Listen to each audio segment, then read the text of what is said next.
And yep, it is that time. And every time I look at that intro, I was like, man, they're getting closer and closer to just doing exactly that. Overthrow me to take over the show. No, I ain't Yeah. got the equipment. Yeah, I ain't got the know-how. Between Yeah. the two of us, that's a total I crapshoot. think you're safe, Joe. I think you're safe. So, welcome on in, everybody. Welcome to another episode of Comic Book Spectrum. Is Parallax And Spectre in the house yet? Where are you at, Parallax? She's No, I not don't see here her yet. yet. Well, look, No. for those of you who Um, are here, I got Milo, the Donna, and Carl are in. yep, I got there's the Dick Ooh, Dastardly and the you Dick just plain Dastardly old Dudley. Beanie. Well, Beanie there. should be happy. I keep forgetting the poem. There used to be a poem that he would say about Dudley.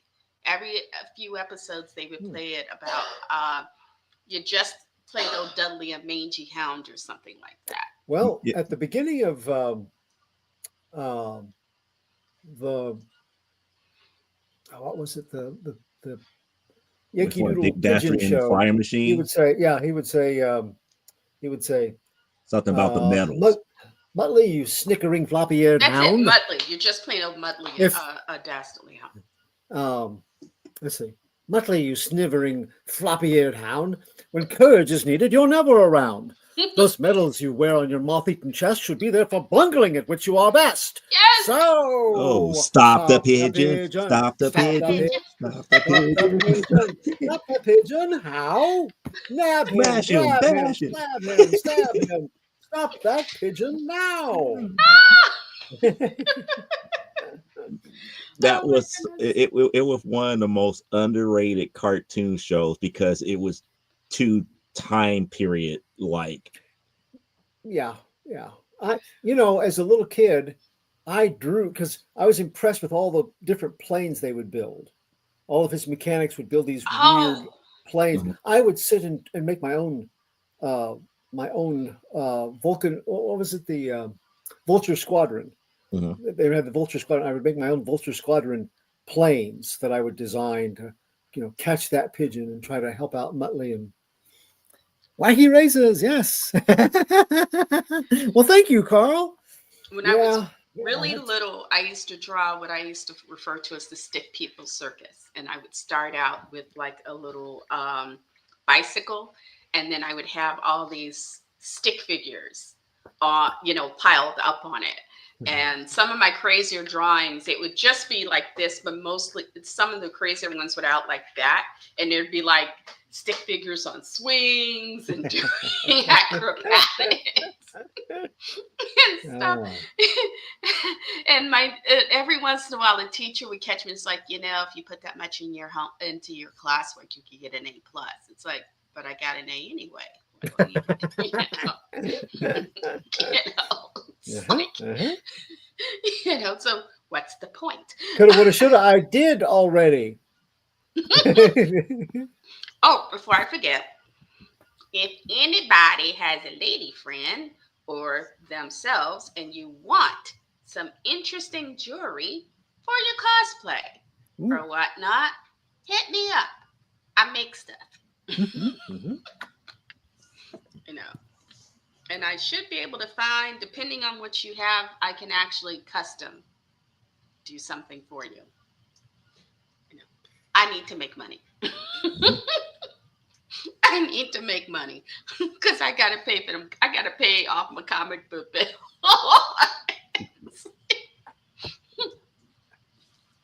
We Parallax will be covered blaming me what for about all two that. hundred But dollars, Joe, so far? Yeah, but, whatever would have been the cost of that book. So that would have been what the your going rate plus what 56 times Yeah, 56. yeah. So it's about two something. Yeah, Yeah. So do I owe you? How much more do I owe you? I it, probably it owe it'll you. just be it'll probably just be this book and probably Amazonia 8. It's about to say the next Amazonia should make us square. Mm-hmm. Because Amazonia would be what 28, maybe 32, I thought I tuned up and then already. I probably have to pay what, maybe like 50 to 75 at that. Yeah. Unless there is more to be bought at C2E2. No. The only thing I would have wanted at C2V2, Critical Role is going to be there. Our lads are going to be there, along with John Rhys Davis himself.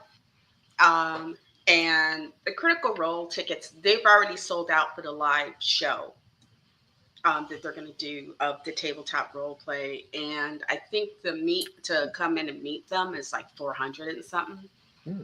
and I know the hobbits can't be any less. So it's like, no.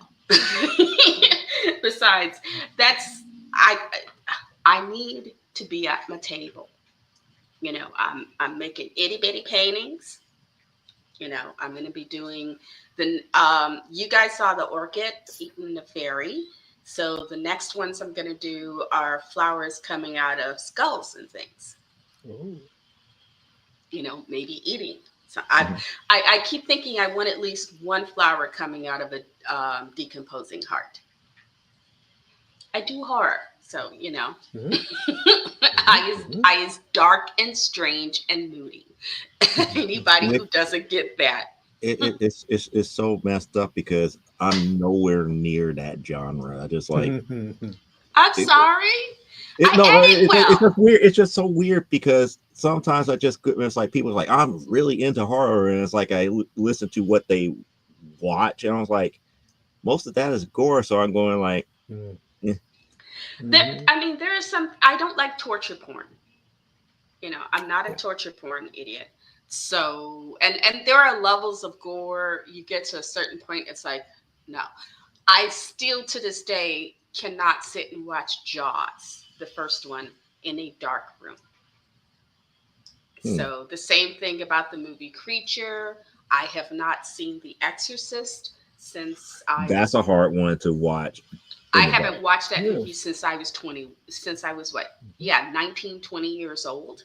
So, there are movies I will not, I've seen them once and then I won't see them again because it's like, okay, I got the experience. Thank you very much. And then there are those like, my favorite werewolf movies, Dog Soldiers, The Howling series. The Howling. Well, the first one is the good one. Okay. What, the Sybil Danning one? It's a good thing you're in the TV right now. What was that one? What did I say? Was that Howling 3? At first, I was about to go like this. I was like, oh, wait, he's okay. He's miles away because she's about to pull Uncle Pecos. I told him. That one had Christopher Lee in it. Yes, and it was like, okay, I guess he just needed that paycheck. I guess he did because it was bad. It was bad. It was beyond. Although, it had certain scenes that were okay. It was, it was like if they decided to do it as a comedy. It was an unintentional comedy. Yeah. Is what it was, because there was so much silliness in it. Yeah. That, especially the end, the little kid coming to the door. I would rather, like I said, I would rather see like Dog Soldiers. I would rather see Howl. There are a lot of other werewolf movies, like Blood and Chocolate. There are just a lot of great. Okay, so see, oh no, I did not watch there you go. The reason I brought this up is because after 3, it's exactly what you talked about. It is torture porn. This, to me, they tried to turn what I consider a actual thriller into torture porn. That first movie was exceptional, especially at the end when you realized how it all tied together. And no, I'm not going to spoil it, but unless you're like 15, you should have seen this damn movie by now. Shame on you. But just like I don't ruin 2. 2 to me was the pinnacle of the story. I saw the first one and it was like, okay, I got it. But that ending just, it was. That was the most bone chilling ending ever. That one, and When it's when the interesting. realization came through. The other movie that came out around the same time was Seven. That wasn't as good. You know, I loved it. I'm sorry, I loved it. I really got off on Brad Pitt and Morgan Freeman had really good chemistry, and it was one of those movies where they were sort of telegraphing something to you, but you don't get it until it's too late. And by the time you go, holy crap a moly, it's too late. There's nothing you can do. And you realize, okay, there's only this is going to end, and it's going to end badly for everybody, That's except the for whole. That was the whole thing. It was going to end badly only because they were warned throughout the whole movie about what was going to happen, and they couldn't figure out who it was but to that's be number 7. but that's but that's part of what makes those movies somewhat enjoyable, because sometimes they can put it in front of you and you don't get it until it's too late, and by the time you go, oh, you know, they didn't come and gone, and ain't, you know, ain't you can do but go, dang. To me, it's still not as good as Final Cut. Now, see, I don't think I never saw Final Cut. So you never saw the Robin Williams deep type thriller where there was up here talking about how he took this job. He in Alaska, right? Yeah, no, that's it. No, that's a different movie. Okay. Yeah. He was kind of like this mortuary type guy that would go in with this device and would take all these people memories and cut them up in such a way for people to have it to remember the dearly departed. Okay. So pretty much it became kind of like a chiller in a sense because eventually he gets to a person that had this one memory that ties everything together to the point where he had to remember what was going on, and it turned out that his memory has been cut as well. Oh, okay. It was one of those. I guess it was because I had seen the advertisements for it, but because my mind was like, no, Robin Williams, he makes me laugh, he makes me smile. I just can't. And I didn't watch it. I might get around to it eventually. You know, it's like I've no interest in seeing the Skarsgård boy. I admire the Skarsgårds. They are a nice legacy family, but I just have no interest in their updated it. And I'm not saying he's a bad person, but you know, I've met Mr. Curry. I love me some Mr. Curry, legend. That man will live in my heart forever. And it's like I already got a Pennywise. I don't need another, and your head look weird anyway. So that's where we are on that. Sorry. I gotta chime in for that general era. One of them that it makes my B movie loving heart go pitter patter, just because it has left such a scar on the psyche of a generation. Final Destination.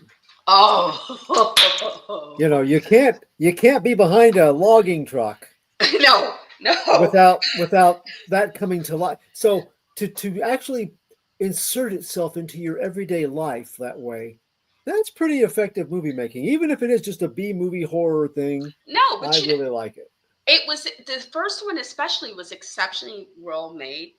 By the third time, again, it became something of an unintentional comedy.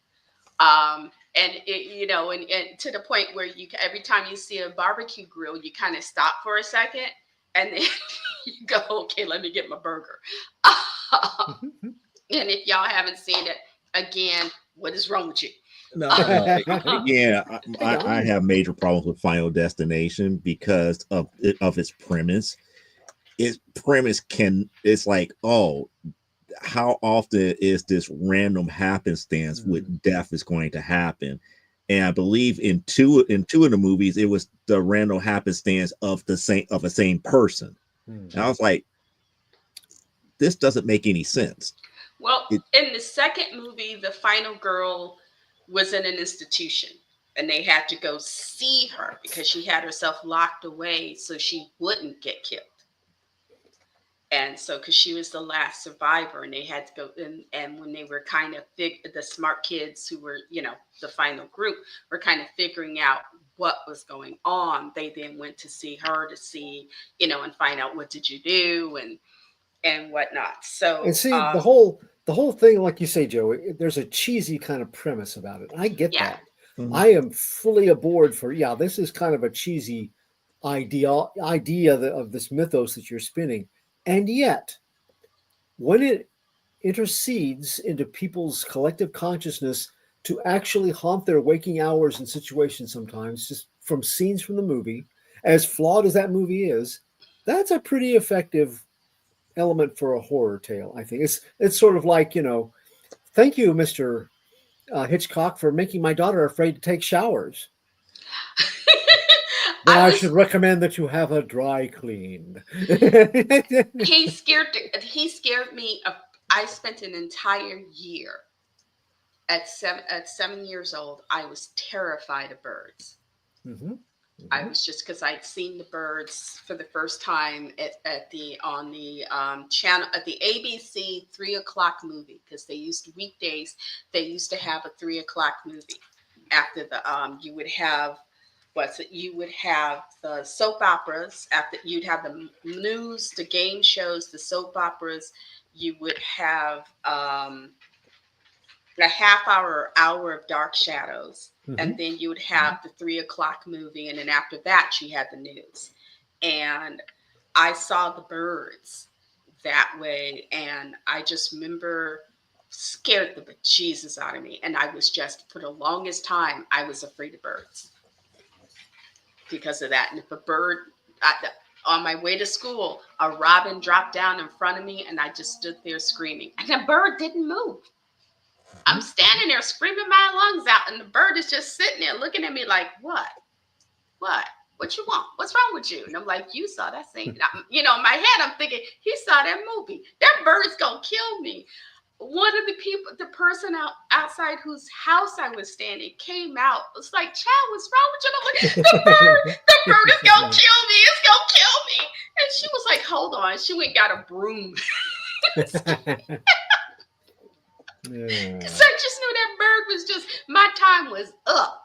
And I would I would duck away from trees because it was like, okay, if I saw birds on a telephone line, I would cross the street to get away from them. It was that year was just, it was a horrified year for me.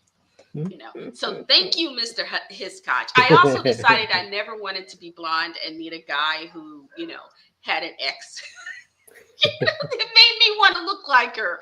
somebody that liked taxidermy and liked to handle different kinds of cutlery. Yeah, yeah.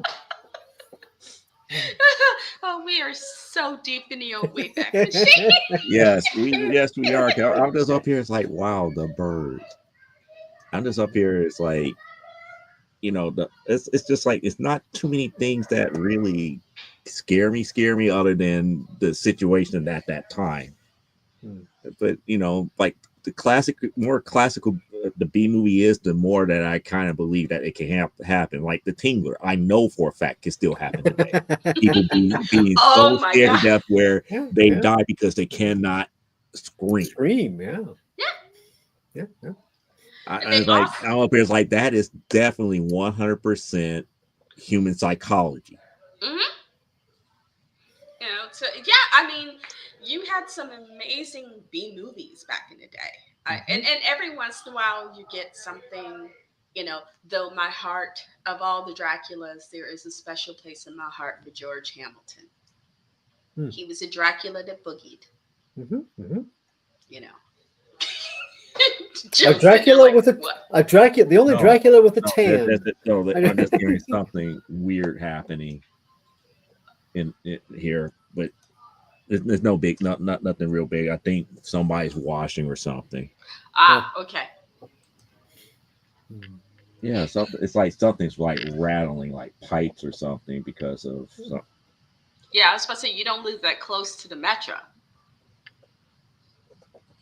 I get the metro right. The metro is about what about a block away from me, a block Mhm. east of where I live. So when it rumbles through, we feel it. Donna, you are right. Early early Steven Spielberg with a TV movie. Oh yeah. Oh my Duel. goodness, Yes. that That was suspense. TV And movies made some good ones. Love Hate Love was a good. ABC really knew how to do the mhm, thrillers. they That did. one They they did. did Duel. They did Love The Hate Night Love. Stalker movie. Yes. Oh my Yes. goodness, Darren McGavin, and Mhm, mhm. it set in Chicago, Oh, I know. Yeah. and Well, the first one was in Las Vegas, the movie, okay, and the second movie was in Seattle. But then the TV series, was the set one here. season series, was Chicago. And I there's some pictures floating around out there of where he and his wife came into town because they would film scenes with famous backgrounds of Chicago uh, at the beginning of the season. Then they would go back and film the rest of the episodes in LA. But those pictures of him in Chicago is really cool. It's usually got a crowd of people around watching him film and stuff, and it's and you can go through and pick out which episodes they're from. They filmed some footage in front of Joe's alma mater, the elder buildings of IIT. They Mhm. actually filmed the red brick ones. Yeah, You know, the former main office over there on 35th. yeah, over back by overlooking the expressway. Mm-hmm. The Dangerous Dan, it used to be known as I was a girl because it was the Dan Ryan jackknife more trucks. It's about, I was thinking, you want to get rid of your Tesla? Wait till a really good snowy night, drive it down to Dan Ryan. Believe me, it will not survive. There's a reason you don't see them over here.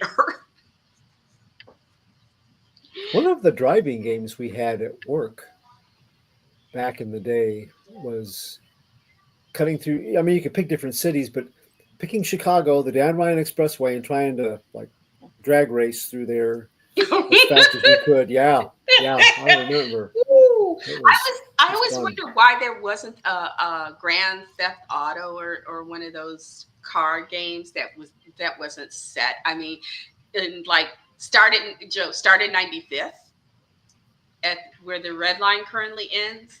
Try to get off the Dan Ryan onto the Eisenhower Exchange, and then and end up on the and you lose points if you end up on the Kennedy or on the Outer Drive.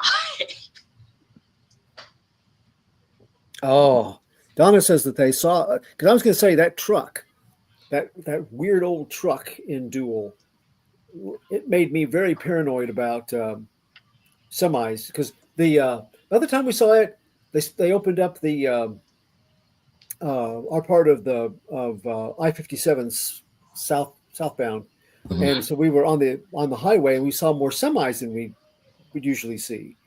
And yeah, that stuck with me. And that truck was a weird looking old. I don't know what kind of truck it was, but she says that they after they saw the movie they were followed by an identical semi. Wasn't it I some sort of Ford or something like that?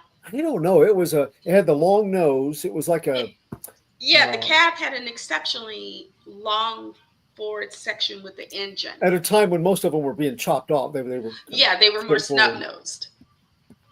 But yeah, it's that Yeah. whole thing where it's driving along and almost pushes the car into a train that's going across the tracks, and then as the train and the truck are driving along kind of neck and neck, they both do their Yeah. like like like the battle of the diesels or something. Yeah, they did a movie with Emilio Estevez that was kind of a knockoff with that. They were What, Maximum Overdrive? yeah when Mhm, they mhm. had they had the truck with the The Green Green Goblin. Goblin Goblin, on yeah, yeah. on the front, and they had to defend the diner. The guy that owns the front, that deal that they had made and put on the truck, Okay. He takes that around to conventions. He came down to one around Paducah, Ooh. and was letting people take pictures around the Green Goblin nose front. I don't Paducah, know. Mississippi? I'm sorry, Paducah, Mississippi? Paducah, Kentucky, Good. I'm sorry, Paducah, Kentucky. I knew it was a somewhere in the south. little south of us here. I don't know. Every time I think of movies like that, the first movie that always comes to mind is Christine. Yes. Oh Hmm. yeah, Christine. Hmm. Hmm. Hmm. Yeah, yeah. Gotta be careful what you hear on the radio. I hear you knocking, but you can't come Come in. in. You know, some It's guys like are just my tagline for that is like it's okay to fall in love with your car, but don't let it fall in love with you. yes. And that would don't be my tagline for Christine. don't pick one that was uh, possessed from the time it left the assembly line after chopping off a worker's hand. Yeah, that's not. I was It wondering. wasn't the fact that the car chopped off the hand. It was just it it had like this obsession with certain people. Yeah, yeah, Yeah. yeah. If it fell in love with you, it gets overly obsessive. And before Christine, there was a little B. Speaking of really B grade horror movies, The Car. Oh, I think I remember something. Um, Yeah. let me think. The guy who played Dr. Kiley on Marcus Welby. Oh, Can't think of his name. He was in Westworld, the movie Westworld. yeah. James Brolin. James James Brolin. Brolin, and He, we should know that because his son yeah, is the guy who plays Josh. Thanos. Josh. Josh Exactly. Brolin plays But Thanos. he was the hero. He was a law enforcement guy, like a sheriff, and this demonic car was That's right. was killing people at random, and it was this black customized, long '70s styled car, and I forget what they converted into it, but it had a very distinctive look. And I remember he Was finally it some sort cornered. of Cadillac? I don't know, Was it some sort but of I want Cadillac? to say a Continental, but I'm not sure. But he finally cornered it, and he's got his gun out. It's got these red tinted windows where you can't see in. Yeah. But he gets up there next to the driver's door, ready to pull the door open, and he reaches for the handle, only to find it doesn't have any. No. It's one of those the little moments like that for those B grade horror movies. It's just you're Wasn't like, that one where they end up having to blow it up and then this demon or whatnot comes yeah, out of it? And, yeah, and it's like, an holy. unclean spirit come in. That was about what 10 years or more before Christine. That was Yeah, that it was a mid was. Yeah. '70s movie. Yeah. In fact, I But think it was part of that, they were kind of pulling on the exorcist craze Yeah, yeah, yeah, of probably so. about demon but possession and stuff. But this time it was a demon possessed auto. It didn't need a human. It could just find whatever it wanted. the weird thing about Christine, they set it up for a sequel. They did set it up for the sequel, Which they Hmm. never made, I don't think. which they never made No. because if I remember correctly, at the very end, they started showing that Christine could reform herself. Yeah, yeah, yeah. Um, but for an early Stephen King based movie, it was a Yes. pretty good. Christine was pretty good. Now, Maximum Overdrive, I had read the story that it was based on, and I just, Oh, okay.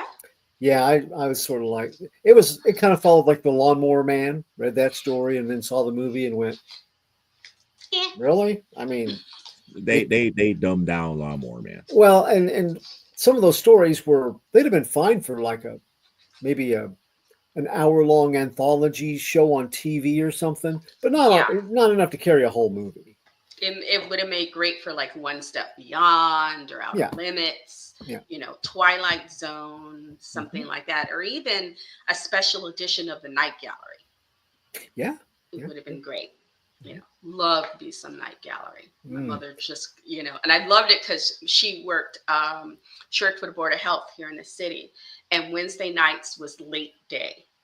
So she would go in a little later because that was the night if you worked 9 to 5 because they usually closed about 4:30, 5 o'clock.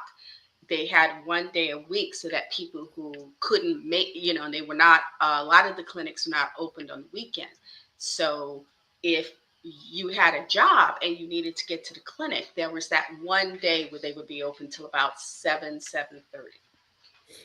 and you could come in and get seen and whatnot. So Wednesdays was the late day, and I loved it because that was, it was like, okay, I'm getting Love American style, I'm getting Marty Feldman, and I'm getting most of Night Gallery.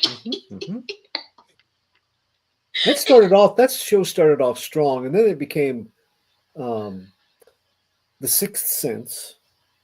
Had a lot of those episodes, and then they wanted it to be funny, and some of the funny was okay, but the first season was really good though. Yeah, the first season, and I mean, I never faulted because it gave us Kojak the Night Stalker. We did get the Night Stalker because of the Night Gallery. How come? The first episode of the first Kojak. No. Wasn't that no? Nope. It wasn't. You nope. Sure? Yep. Okay. I keep thinking it was. They did a TV movie that Night Gallery was based on, had Roddy McDowell in it was like 3 different little vignettes, and had Roddy McDowell in one of them, and those led to the TV show. I think those 3 little bits that were part of a TV movie, and the one I remember most was the Roddy McDowell one, where he was watching like a guy. There was a painting of a graveyard outside his house, and he's watching as the painting changes, and a guy is walking from the graveyard coming up to the door. Oh, yeah. Pretty frightening stuff. And the other one was Tom Bosley, where he sold his eyes to a woman so that she could. That one I don't remember. One of the scariest ones was there was a woman, she was very beautiful. And I think she was cheating around. Either the guy was in love with her the guy was in love with her, but she spurned him because she was looking for someone as beautiful as herself. And it's interesting because it starts with her looking in a mirror. She's this blonde British chick, and it starts with her looking in the mirror, but the mirror is kind of warped. There's something with the mirror that's a little off, so her reflection is a little warped. And she's very cruel to the guy, and he gives her this pendant with this little creature on it. And he goes, oh, I just want to give you this. And he takes the pen part off. And he says, see? And he tells her it's a real creature. He goes, see? Even with the thing that was supposed to be holding it in place, they don't let go. You can't get rid of it. And she's like, yeah, great, fine. And then she goes off and she has dinner with this guy, and it's wonderful. On her way home, I forgot what happened. She ended up having to walk. And I think the guy, he used her and then just kind of like, well, you can walk your way home. And she's walking, and she's got this fur coat on, and she, you know how it gets cold, so you pull your coat around you. She pulls her coat around, she goes, oh, and there's a drop of blood. And then the pen starts to get bigger, and she's running, and she's trying to get it off, and she can't. And this thing gets bigger and bigger, and you hear her scream. She falls down. You see it coming in close. You hear her screaming. And then a couple of homeless dudes come. They see it running away. It's like, oh my God, that thing was as big as an elephant. What was that? And they come around the bend, and they find what's left of her body. Yeah. Remember the probably the most disturbing one. I didn't see it on the first run because Night Gallery was one of those shows that there was another show that my folks wanted to watch. So sometimes I lost depending on what they were doing. I didn't always get to see Night Gallery. But one of them that I saw later on, that people were like, oh, dude, this one scarred me, is the one where it's in Africa, and you've got an older gentleman who's like a lord. Is this the earwig one? Yeah. Ah! yeah, that's the reaction. Don't you dare! That's appropriate. You hush your mouth. Hush, I know, hush. I know. That was good stuff. That was, Uh, I don't know. I don't remember most of those, just like I don't remember most of Tales from the Dark Side, because I still feel that Tales of the Dark Side is what really spawned the whole craze for what you call it. Goosebumps. No, Tales from the Crypt. with Tales from the Crypt, Hmm. Didn't. because Tales of the Crypt followed most of that Tales of the Dark Side format. Yeah, they just put That it was on pay always TV. narrated. There was always some type of narration to be like that guiding conscious. Except that Tales from the Crypt Keeper was more. He was more of a. He was more jokey. It He was was more based on comedic. It was closer to Svengoolie or the Elvira or he was a direct Vampira. he was a direct lift from the EC Comics Tales from the Crypt with the Mhm. Crypt Okay. Keeper. Yeah, yeah, with the plays on words and the puns and yeah. Whereas Hello, boys and ghouls. I always felt Tales from the Dark Side. The whoever did the intros and the outros, it was. I would wait until it was almost over and then I would switch off because I hated that. I hated the outro for that. It was just a little too Yeah. scary for me. But yeah, they had some great Tales from the Dark Side. Every once in a while, well, I haven't just watched a TV channel in ages, especially not late at night. But it used to be every once in a while, late at night, you could catch it on some channel or whatever. But I haven't watched anything. I haven't really paid attention to like late night regular TV. Oh, speaking of TV, Max, they said they've either already done it or about to do it. The classic Warner Brothers cartoons. Gone. Yeah, Already gone. Yeah. which is that to me is just, it's like, why? What's opera doc? Were they, were they just a little too radical? You know, Well, I'm not. That's only because I'm not certain who owns what anymore. Uh,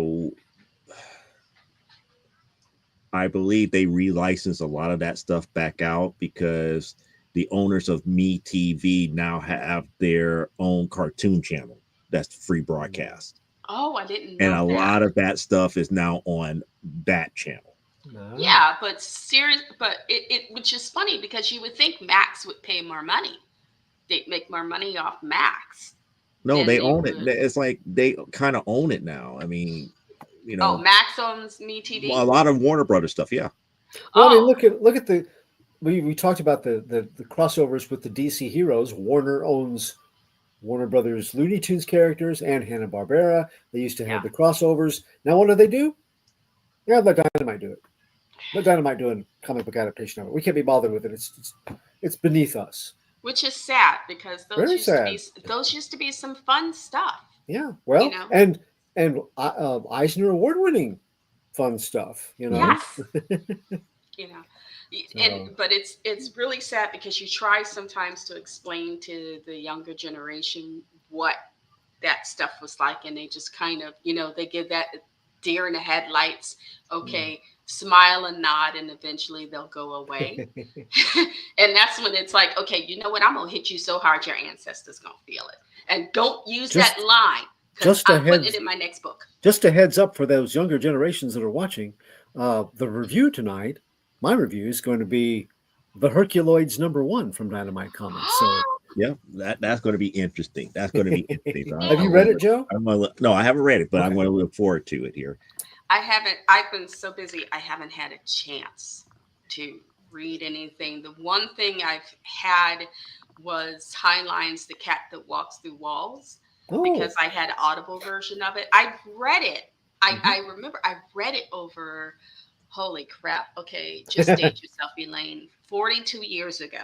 wow. So and loved it.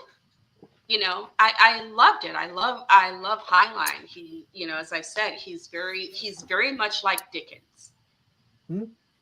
If you think about it, yeah, he can get some dark material, but he usually tends to find, his material can get dark a little, kind of like Bleak House or Tale of Two Cities, but for the most part, it's like, Oliver Twist or anything. There's always a happy ending to it. I But I gotta, I gotta ask you guys while I'm thinking of it here. You ever like suddenly are just opened up to a series of books or a character that has been around forever, but you never come across them before or experienced them? Hmm. Okay, All the time, especially recently.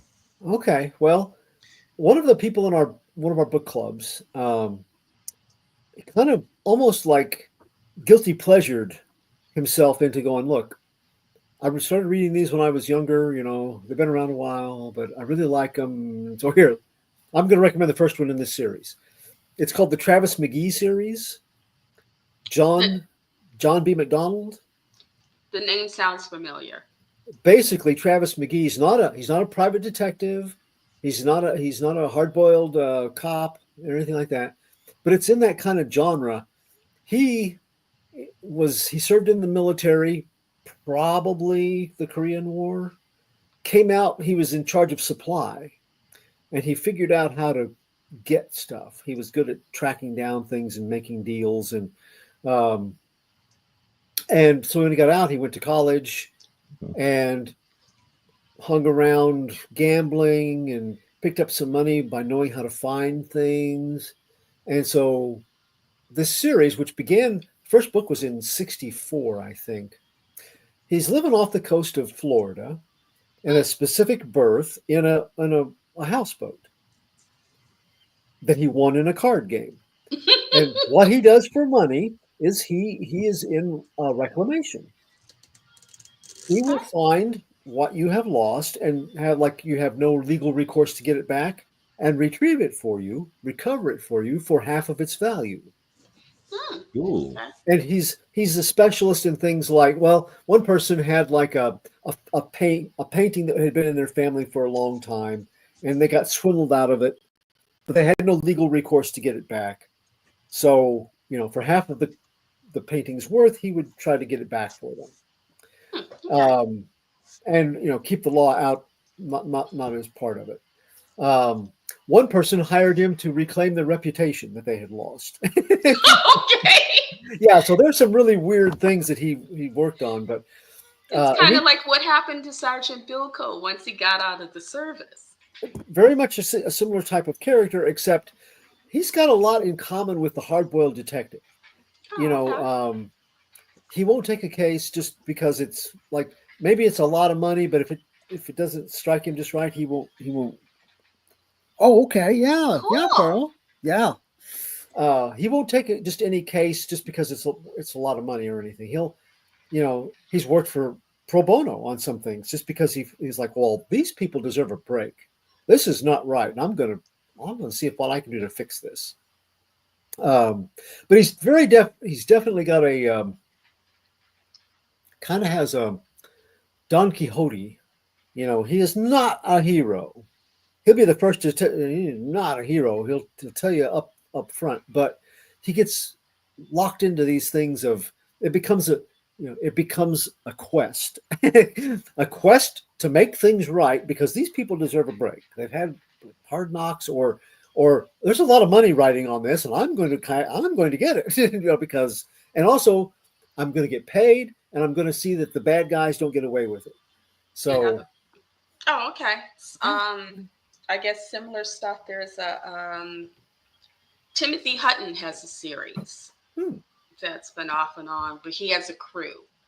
And basically, he gets there are people who are kind of on the wrong side of the law, Mm-hmm. and they sort of need, he gives them the opportunity to change their lives around by using their skills as criminals to help catch even worse criminals because they were there. Nobody on there Almost sounds was. like leverage. It is. It's Yeah, leverage. yeah, That's that's it. it. I I, couldn't I couldn't remember think of the the name name, of but it, but it's yeah. it's very much leverage. Um, there's a great magic based series that's kind of like that. There's a guy. The books were popular enough where they actually created a TV show based on it, and I think it lasted a season or two.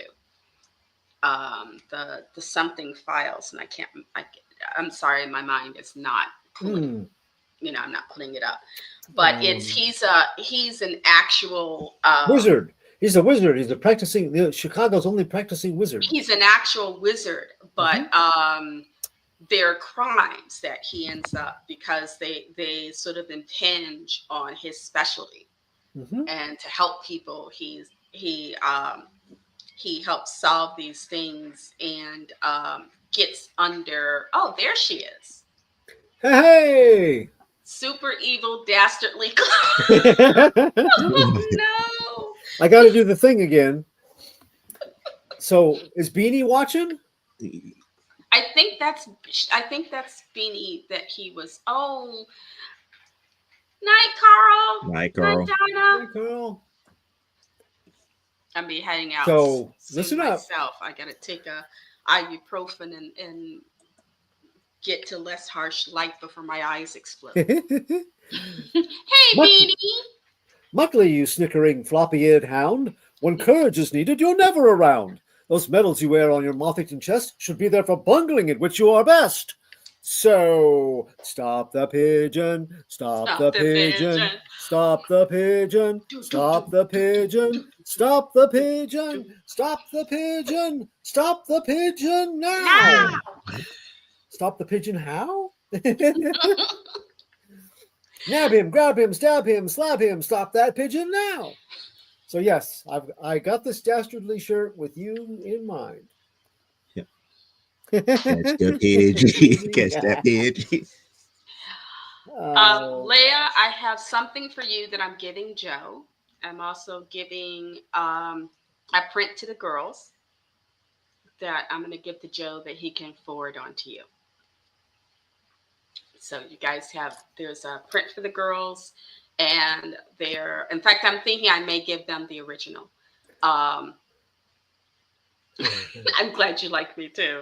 And like I said, a piece of jewelry for Leah. The series that you're talking about is the Dresden Files. The Dresden Files. I have read every book and every short story in the Dresden Files series, and I want to start collecting those because I really enjoyed the series, and a friend told me, "Oh, you'll much more enjoy the books." Yep. Well, the TV show.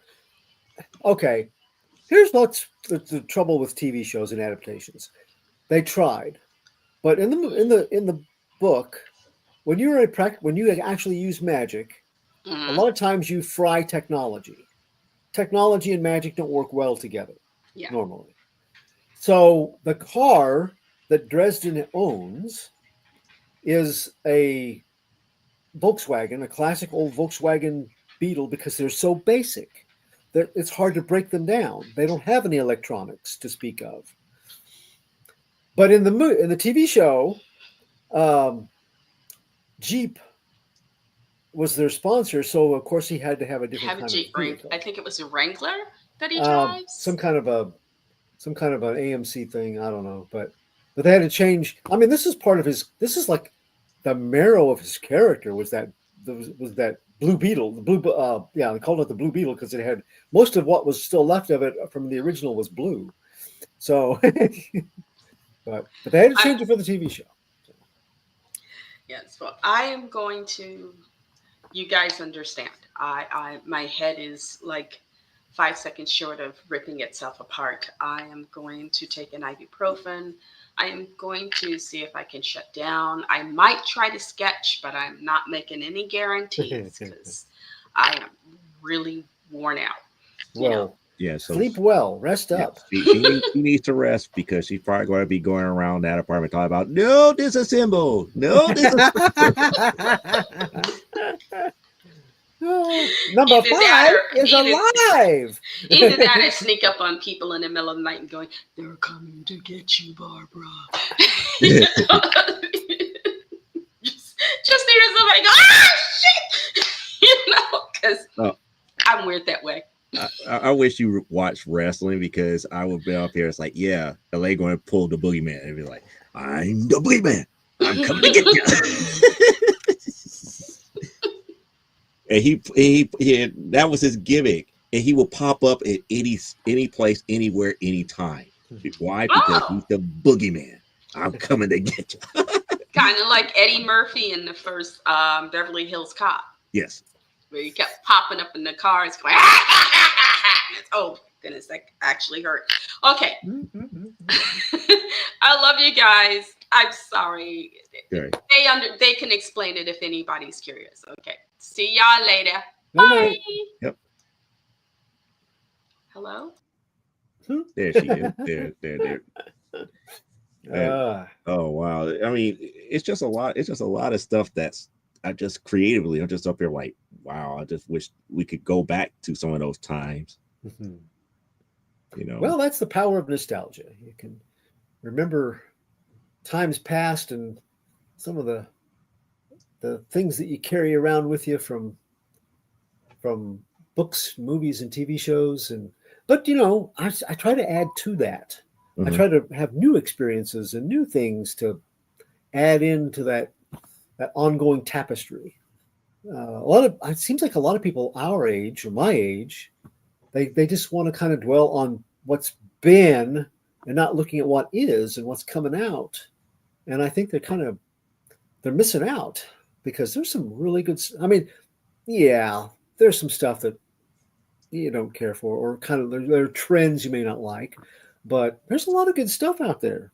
But 1986 was a good year. I'm Mm, sorry. It yeah, was. yeah, yeah.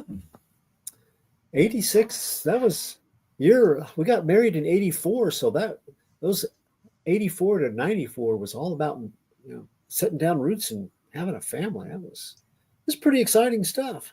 I mean, G.I. Joe was at its pinnacle. We had the Transformers. We still had Star Wars. You had a lot of stuff, good stuff in that. And I think that was like 2 or 3 years just shy of laser tag coming home. Yeah, Laser that's tag right. and photon coming Yeah, home. yeah, that's right. And then I think it was what, maybe 5 years away from one of the toy sets that if I mention it, not too many people remember it.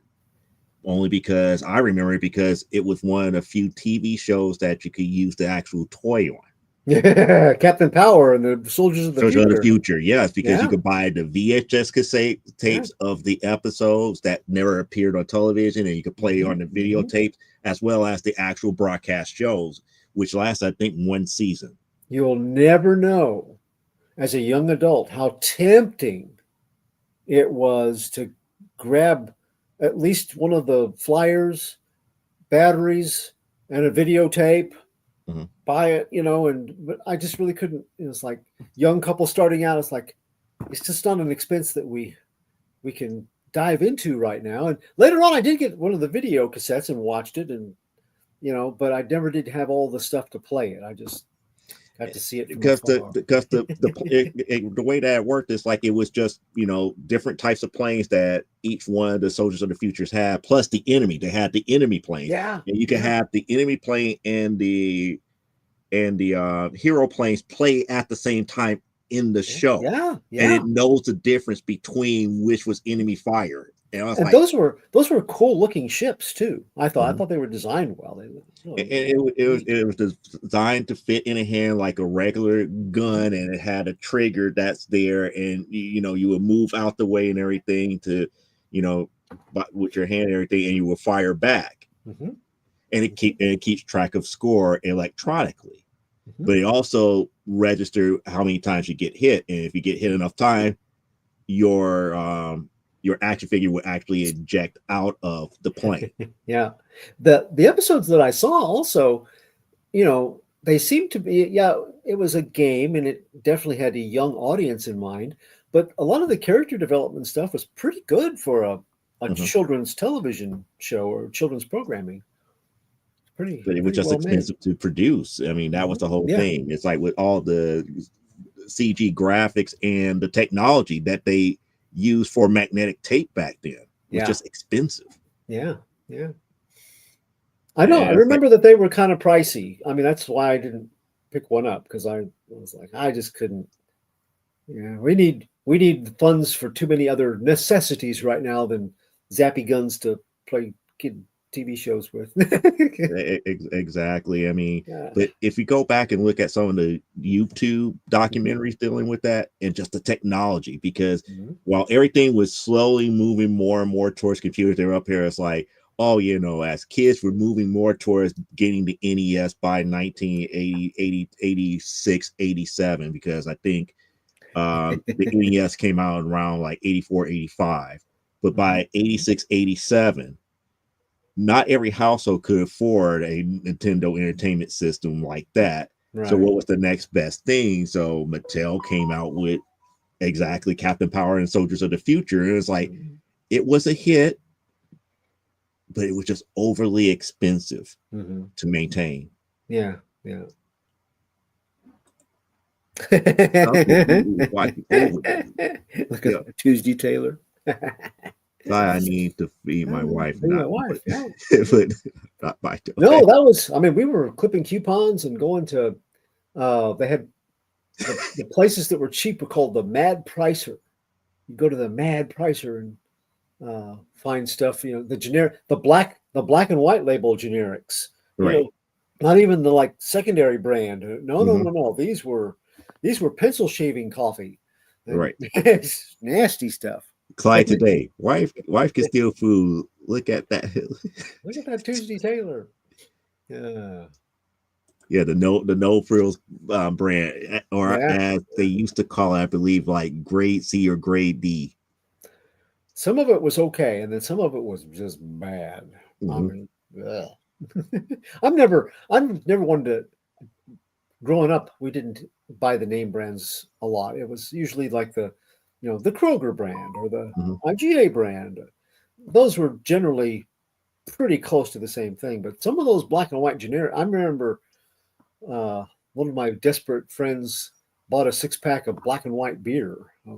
Just the black and white label uh, Where's cans the of beer, and he said never again. He said I've never been so hungover. He drank I think a case of it, and he had like all the again? Those things are, they don't tell you how big of a proof they are, but they are high proof. They're not or as refined as other beers. They he will just he mess just you said up. whatever kind of hops and barley crap they had put in there to make it somewhat like beer was different than the normal stuff that you would have that would cause your headache, and it was bad, really bad apparently. Mhm. So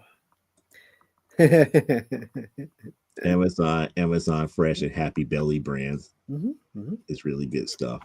yeah. I don't know. I just remember it because it's like those black and white ones always look like they took military stencils and labeled the Yeah, can. yeah, yeah, yeah. It's like baked beans. They're like, And one time I was going into work and they said, "Hey, we're out of coffee." And this was like at 4 in the morning going into work. And so I stopped. The only place open, they had it was like a convenience store, and it was like 3 times the price for any kind of Maxwell House or Folger. And I didn't have a lot of money with me, but they had the black and white label can of coffee, and I was like, "No, it's coffee. It's you want caffeine?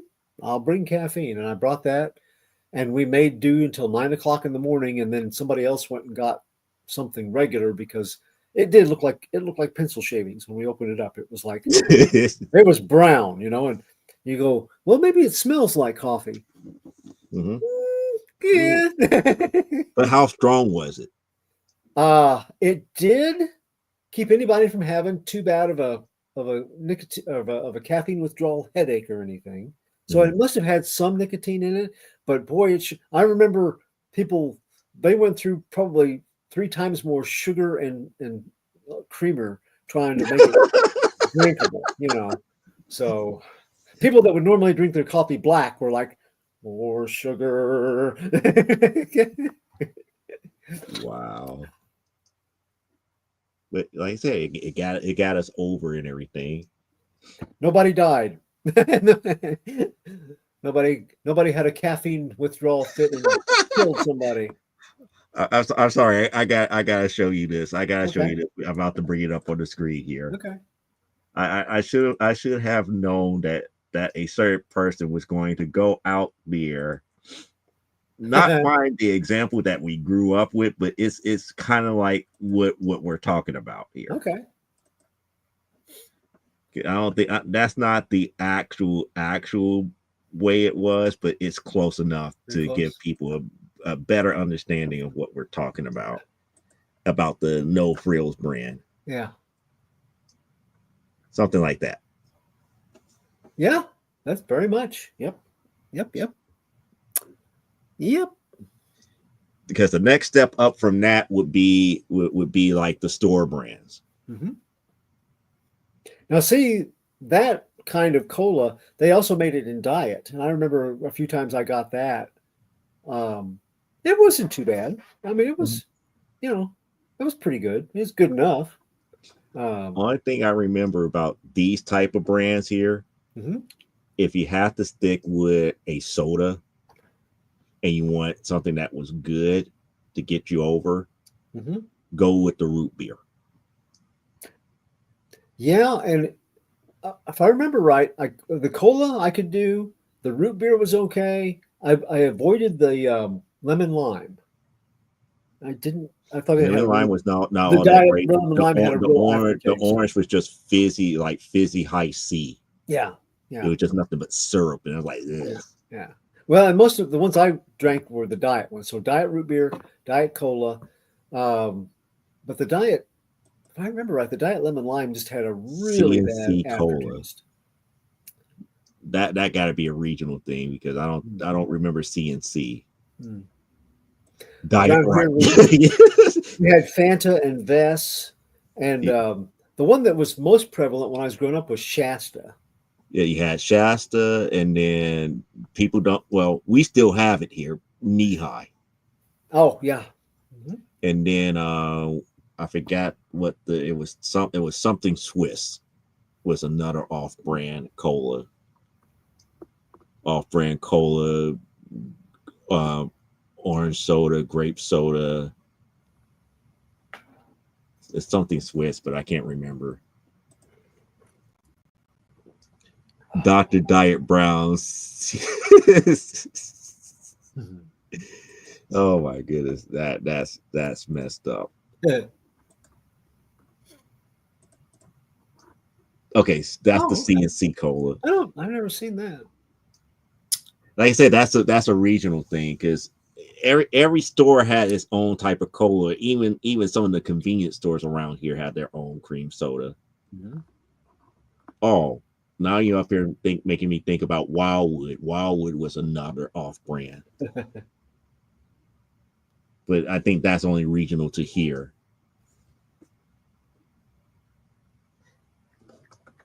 She's Dr. Brown's, the original celery. Oh, celery soda. Okay, Oh, that's what I was getting. Okay, that's what she was talking about. The soda made based upon celery, but they call it celery soda. Celery soda with other natural flavors.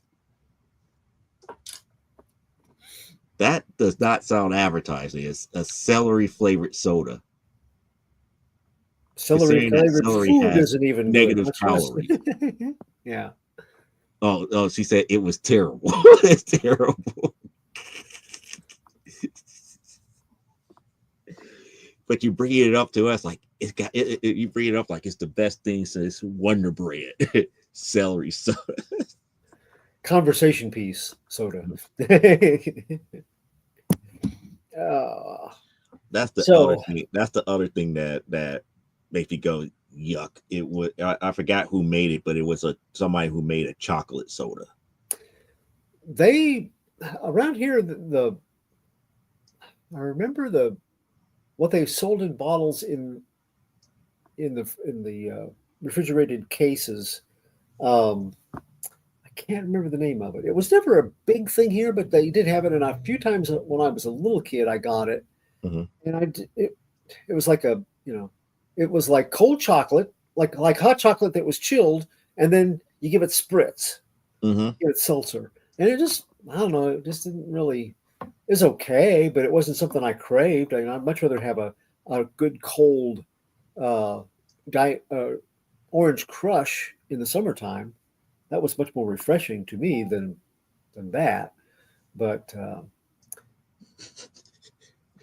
Oh my goodness, she bringing up my past now. I oh, remember this soda. Canfields, I remember that. Yeah, we had that.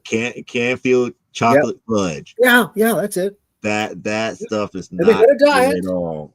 They had a diet, and I tried it and went, it's kind of the same thing. It's like, it's okay, but I'll take a cola or something like My, that. my my Cola, my cola. soda of choice as a kid, surprisingly enough, was like what was it?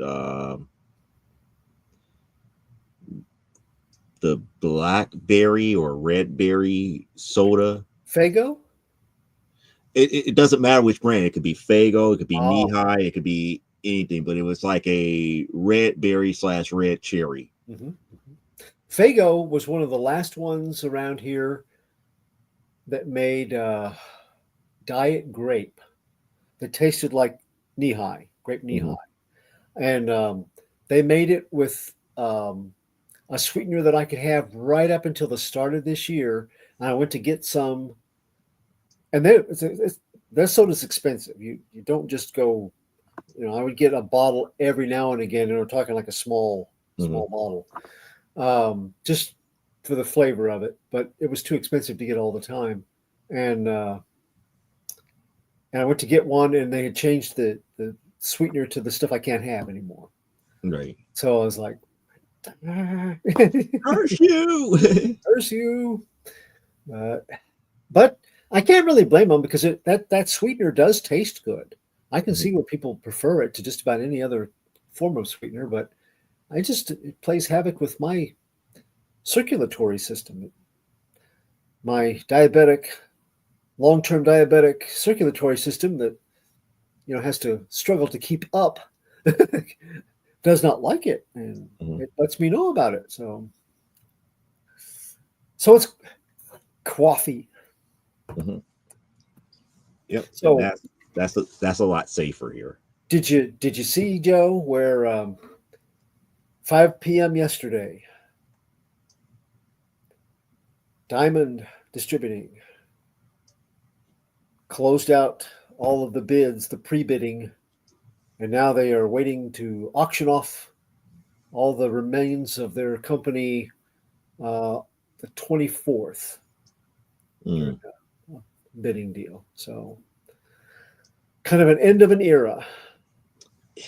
It was bound to happen, but here's the other thing too. They selling off parts. I kind of wish somebody would have just picked up everything and ran with it. Mm-hmm. They put a deal on Comics Beat because there's been a lot of flap back and forth. In fact, down at the comic shop, we were talking about it, and we all admitted we don't know how exactly their bankruptcy proceedings are set up, nor how the laws always work, Hmm. depending on what kind of company you have and what holdings you have. There was a lot of gaff back and forth between money owed to McFarlane Toys and licensing stuff for action figures and stuff like that. And there had been a lot of stuff on CBR and Screen Rant and all that. And so Comics Beat actually put up a deal today going, okay, to cut through all the baloney, we went to the people that know and people that are lawyers. Here's Hmm. the way it stands. And they had a short little column about this, and this part of it. So if anybody's curious on the business end of it, go to Comics Beat, and that should be not down too far from today's postings. But it was I I scanned it. Hmm. I'm not care that much about the all the proceedings, but I was impressed that they actually took the time to go, okay, we did the digging and here's the stuff. Just so you know, the actual stories and not all the speculation that's been running around. So But that's a good thing here because the way that I look at the whole diamond scenario, and this is me looking at it as a publisher. mm-hmm. Once they go away, does that open up the door for somebody else to step up? And Yeah. if they're stepping up, Mm-hmm. how are they playing to woo newer people, and that's where it's coming coming in. And I found it, Mhm. if it will pull up here, I I despise advertising. There we go. Well, there's a lot to despise. Comics Beat, I write reviews for them. I love them to death. I appreciate the high standard of journalistic integrity that they do. But too much However, I advertising. hate all the ads when they pop up, especially when I'm on my phone trying to look up something. I have to Yep. swipe, swipe, So swipe, this is the swipe. article behind the wildest diamond bankruptcy rumors, Pokemon and Todd McFarlane. Yeah. Because if you follow social media and those who were with Diamond, there was a lot of people that were saying, "Hey, I found out where I'm at on the master list of how they plan to settle with me." Mm, And then some people get like, like a $500 check or like a $600 check, and it'd be like, "Be gone," and they were like, "Be gone." There's nothing more. Then others is like, "Yeah, sorry, but you're now number 357 on the list of people who we have to sell our business with. mm, You just got to wait a little bit longer," type yeah, deal yeah, before they issue you either a check or some type of settlement or something to that magnitude. right. But yep, it explains it. It looks like they did a nice little blurb on it. I'm just Mm. scanning it right now. Yeah, like I said, I was impressed that they looked at all the wild stories that were floating around and went, okay, look, here's the way it really boils down. And we checked with, and they named their sources of these are people that have experience with the legal terms that we're using, and blah. So here you go. So since I didn't make the last show and had the flu trying to get Mhm. over it, but we had a local authors fair on Saturday at Centralia Public Library, Centralia, Illinois. Mhm. Anybody that's from there that's tuned in, thank you for a wonderful day. It was a nice little show. Made some money, made some good contacts with other local writers in the area that I did not know. Um, but we also got to see Captain America: Brave New World. We went to the theater to see it. So, one, if you want to go see it and you have the option of either 3D or regular, just go with the regular because it's not like some of those that are like it was made with IMAX in mind and the 3D really made, either that or we've been spoiled by like Universal Studios 3D and stuff because we the timing of the 3D one was what we wanted, so we Mhm. went for that one and both of us agreed. Didn't really, except for maybe a couple short scenes, didn't matter. Don't need the 3D. Otherwise, I would put it right in the middle of like the MCU movies. Um, it has a lot in common with clearing up it has a lot in common story wise with the Winter Soldier, but Okay. probably not done quite as well. Okay. But it does wind up a lot of storylines that were kind of left dangling. So, but one thing I really did take away from it and liked and hadn't thought about, because here was the thing. If you watch the Falcon and the Winter Soldier TV show on Disney Plus, Sam Wilson did not take the super soldier formula. He'd seen what it did to people that mishandled it, and he didn't take it. So now you have him fighting a Hulk, and that seemed like overkill. For somebody that's not. But here are some things about the movie. The Falcon suit that he wears is from Wakanda, and its tech level is probably close defensively to the things that would have been an early Tony Stark Iron Man uniform. Actually, it would be more advanced, Would it? Okay, but because it's you have to understand Tony did not have vibranium at the true, time. true. So it's is it enough of an equalizer? No, but it would allow you to survive, which is kind of how this plays out. But there's a scene in the movie where Sam is saying, "I should have taken the formula. I, if I had known, I should have taken the super soldier formula and been done with it." And one of the other characters goes, "No, you shouldn't, because Steve took it, and he was somebody who defended us and we could look up to, and he was our hero to us. He fought for what was right, and we can respect that. But you are just like us. You're somebody that we can aspire to be. We could never be Steve Rogers. We're not super soldiers, but we can be like you. You set an example by being yourself. And then I had forgotten, but the Sam Wilson, at least in the MCU, not only was he a soldier, but when Steve met him, he was counseling PTSD soldiers that were going through PTSD and withdrawal. What kind of a hero do you want to deal with a giant rage monster except somebody with those kind of skills? And I thought that part of the movie, there are some other parts that were I could take or leave, but that part was really strong and made it, I thought deserving of more credit than what a lot of folks gave it. I really liked it for that part. Again, other parts of it, not so much, but that was really good. So, encourage anybody that likes the Captain America character or wants to see the next phase of the adventures. Harrison Ford is. I was kind of wondering if he would phone it in, especially when you've got Rage Monster, and no, he really puts a nice finishing touch on the whole character arc for a character he didn't even start, as General Ross and then President Ross. And it's sad that he passed away because I would have rather for the original actor who played General Ross to play himself. That would have been good. Although I'm kind of surprised they didn't go back and get in the first Hulk movie it wasn't the MCU Ross. Right. It was Kathleen I can't think of his name. The cowboy actor. Sam Keith. Sam Elliott. Elliott. They could have got him to come back. But again, he didn't fit. He didn't fit. He didn't. It's like the same mold. The second person that they got to play Thunderbolt Ross to me was the perfect pick for Thunderbolt Ross. Yeah.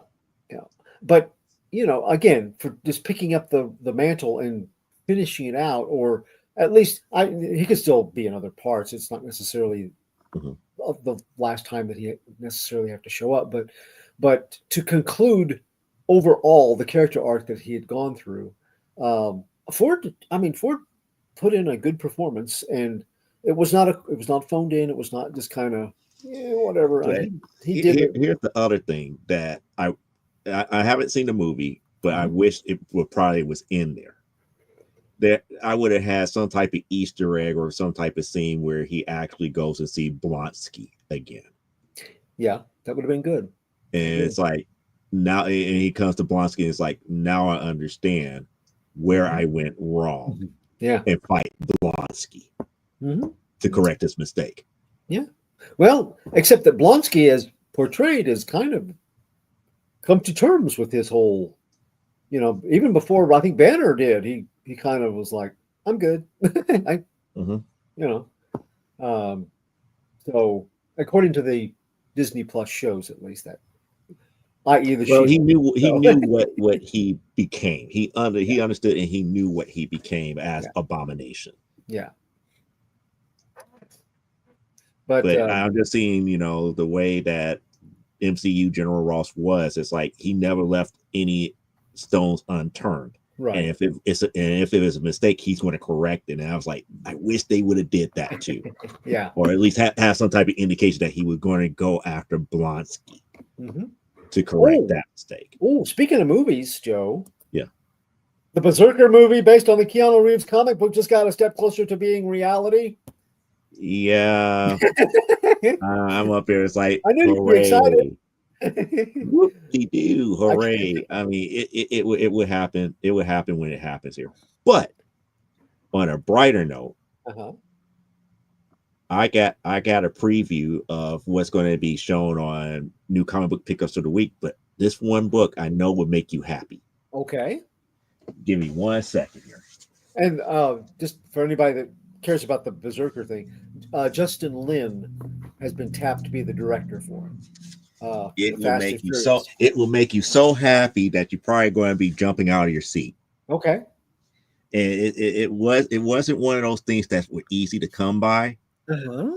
But let me do it this way. There's the book. Uh-huh.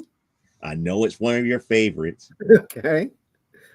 And it is by the same publisher that Brian K. Morris loves. Ah. Ooh. That That's is a nice Captain looking Action copy. #1. Yeah. You see. Yeah. And look what he said. He says, Uh-huh. it's like what is it? Stand back, Superman. This is Superman, the this is job for John from Captain Captain Action Action. and Company. Oh, Superman to get out the way. the first article I ever wrote about the Captain Action toy and comic book line was okay. First of all, if you're going to have Superman star in the comic book to kind of to launch your start, maybe it's better if you don't tell them to, because actually that cover, that's a pretty polite thing that he says to him there. When you Mhm. get inside it, he just basically tells Superman to go buzz off and go back to Metropolis, leave him alone. He's got his own stuff to handle. And it's like, if you want to have a series that lasts more than 5 issues, perhaps it's best not to tell Superman to cheese off when he comes to your assistance. But this wasn't the very first comic of Captain Action. That's the whole thing. He has his own legacy. He has his own legacy before this book, didn't he? No? So there was multiple series that came after this. Yes. But that's the first. It was basically one of the first tie-ins to a toy. Okay. Ideal launched Captain Action toy in 1966, and they had made merchandising deals with Marvel and DC, Jack Rather Productions for the Lone Ranger, all the different owners of all those, Flash Gordon and King Feature Syndicates, Flash Gordon, the Phantom. Mhm. So that was all merchandised out. And then they went to different ones like DC, and they were like, how would you like to do a comic book based on this toy? So Jim Shooter is actually the writer of the first 2 issues or the first issue at least, of Captain Action. And he wrote that, and that's the first time Captain Action appeared in a comic book form. And that DC was the only one until I think Moonstone later came out with some back in the 2000s or late 1990s, something like that. Playing a company called Playing Mantis bought the rights to remake the toy. And when that happened in the late 90s, Moonstone and some other companies went back and made. They couldn't do, nobody could do Captain Action where he could actually become the superheroes because of all the licensing and the merchandising and stuff. But they made him into his own kind of a different kind of, because the Captain Action character kind of had an espionage angle without powers, where he had zap guns and his Silver Streak Wondermobile and all that stuff. So they used all those things rather than the powers. I thought his powers varied depending on what type of substance that he came in contact with, or something like that. Actually, the origin in that book, and again, that wasn't used because the rights between DC and Ideal were kind of like, it's best to just stay away from that. Jim Shooter wrote this origin and everything. What it was is a bunch of aliens that were mistaken as gods by ancient human beings. Were going to go back to the stars. They had helped humanity. They had basically, it was like Earth was a port in the storm for them, and they had taken refuge here. But then they saw these poor human beings that were, and they had their tech and their abilities were like magic to those humans. They worshipped them as gods, so they tried to be, to oversee, protect them, and help them along the way. But then they were getting ready to go back to their stars, go back home. And they thought, mankind, they might make it at this point, they might not. They may still need guidance. So each of the gods placed part of their powers into a magical coin. And they had a whole treasure box full of these coins. And they left him, and they're like, you know, if they need other people with powers to come by, humans could take these coins, and by holding certain ones in their possession, they could have our powers and they could be their champions. And they left, and these coins were like, it was like put into a secret, kind of like a underground pyramid where if they're needed, they'll be found, and left it up to fate. So in the 20th century, this archaeologist named Clive Arno is leading an expedition, and they find this ancient structure that's got all these different, it looks like it's part uh, um, Incan and part Egyptian and part Greek and part. It's all this blending of all these different races and all these different gods and images, and they find these coins, and he finds out that he can carry. I think he can put. If he carries three of them at one time, he gets the three different kinds of powers. So he would, and they had some weird powers. I mean, they had done their Shooter had done his homework as far as the pantheons of gods. So you had one that was a god of agriculture, could make plants grow very fast.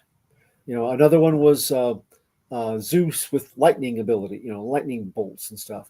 So it was kind of a Captain Marvel, Shazam sort of a thing, except they could change all the time.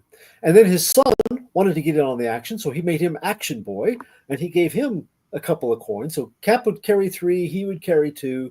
A lot of times the kid would carry stuff like he would have the coin of Hermes, and he was super fast, and the coin of Apollo, which made him like very lithe, and he could jump, and kind of a Spider-Man sort of a character. Captain Action would normally have stuff like Hercules' strength, Zeus's lightning bolts, and maybe Loki's teleportation, or that kind of thing. But a lot of times they would pilfer from a whole bunch of other lesser-known, strange pantheons. So it was kind of an educational book, because you got to learn about all these gods and everything. So that was the first. That was how he would change his powers and everything. He didn't change his costume; it just had these different powers.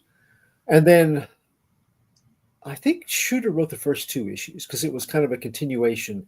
The other guy, archaeologist that was with him, found these artifacts that evil gods had left behind to thwart the others. So he became like the opposite of Captain Action. Krellick was his name, and he was sort of a Luthor with magic that was bad. But after they took care of him, the third issue, Gil Kane came aboard to both write and draw it. He got rid of all the coins except for like Hermes and Apollo. All the others got all burned up. And so you had Captain Action, that he had strength and flight and something else. He just kind of toned it down to being real weak sister Marvel family kind of characters. See, now I'm beginning to dislike that, because you had variety. You had more stories that you could have told if you didn't take the lazy way out. Yeah. Why would the coins get burned? Because the first thing that I would have done as an archaeologist is like, these coins have power. We need to figure out a way to store them where nobody else can get to.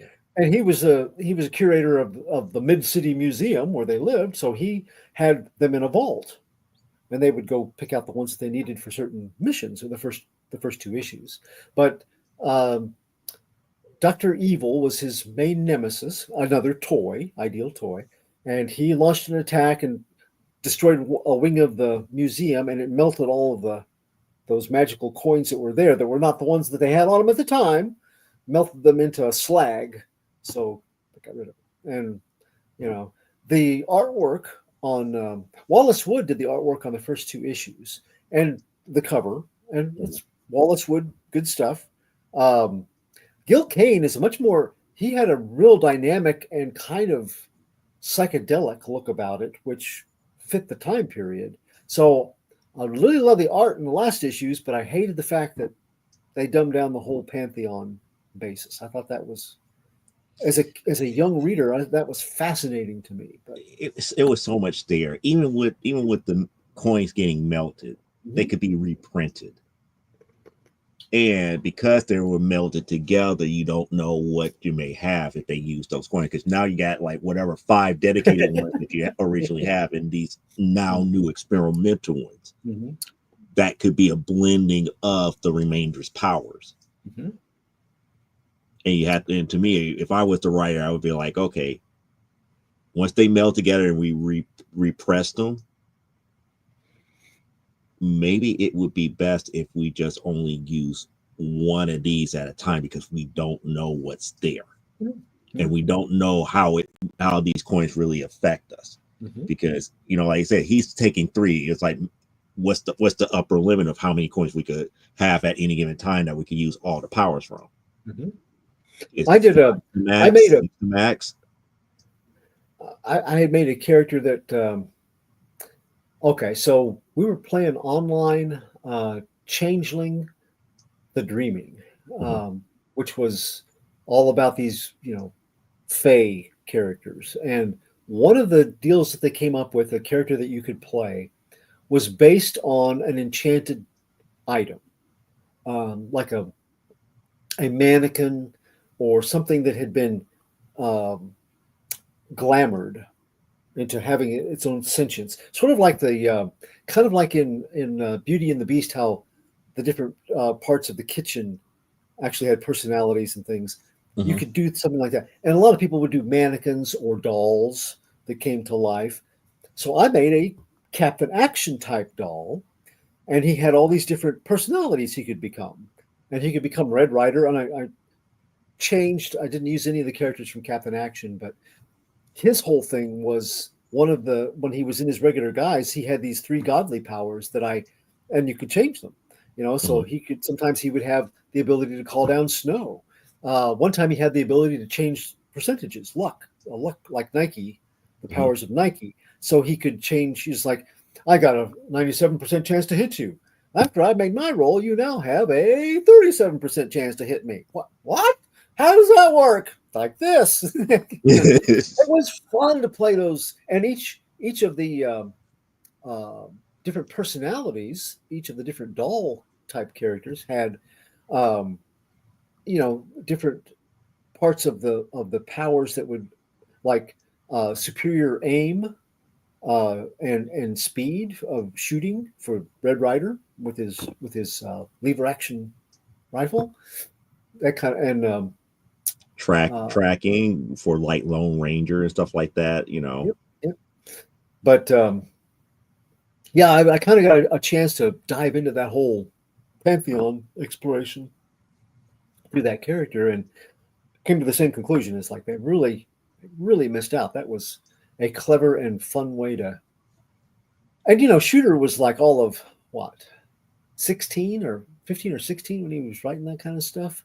They hired him. They didn't know he was a kid. They didn't know he was underage. So, and maybe does this predate Dial H for Hero? Oh, I think that Dial H may have come in before that. Because it seems like the early 60s. I just seen the whole Pantheon thing kind of like being akin to Dial H. Yeah. At least with Dial H, we don't know what the source is, but at least with Captain Action, we do. Right. And Dial H is much more random. It could be anything. But I want to say Dial H came about in the very early 60s, in the period before like the Justice League and stuff had taken off, but maybe not before the Flash had come back. Let's see here. I gotta look it up. Dial H for Hero. Yep. Yeah. While you look that up, I'll get ready to do my review for tonight. No, actually 1966, so very close to the same time. Yeah. Okay. I just thinking it's like with all of that being closely knitted together, I just believe they were just seeing which one of these pathways would stick a little bit better. Yeah. I still feel that way would have stuck if they would have stuck to the guns if it wasn't changed 3 issues in. Well, there's also, like I said, licensing and stuff. Again, there's a reason that they never went back to look at any of the original storyline coins or anything between Ideal, which is no longer in existence, DC, which is very much in existence. I mean, even I think there's one panel in Crisis on Infinite Earths when all the heroes are coming out of the woodwork to, the ones you haven't seen for years and years and years, to even the comedy heroes or comedy characters to do their bit. There's, I think, one panel that Captain Action's in the background. That's it. Nobody wanted to touch that. It's,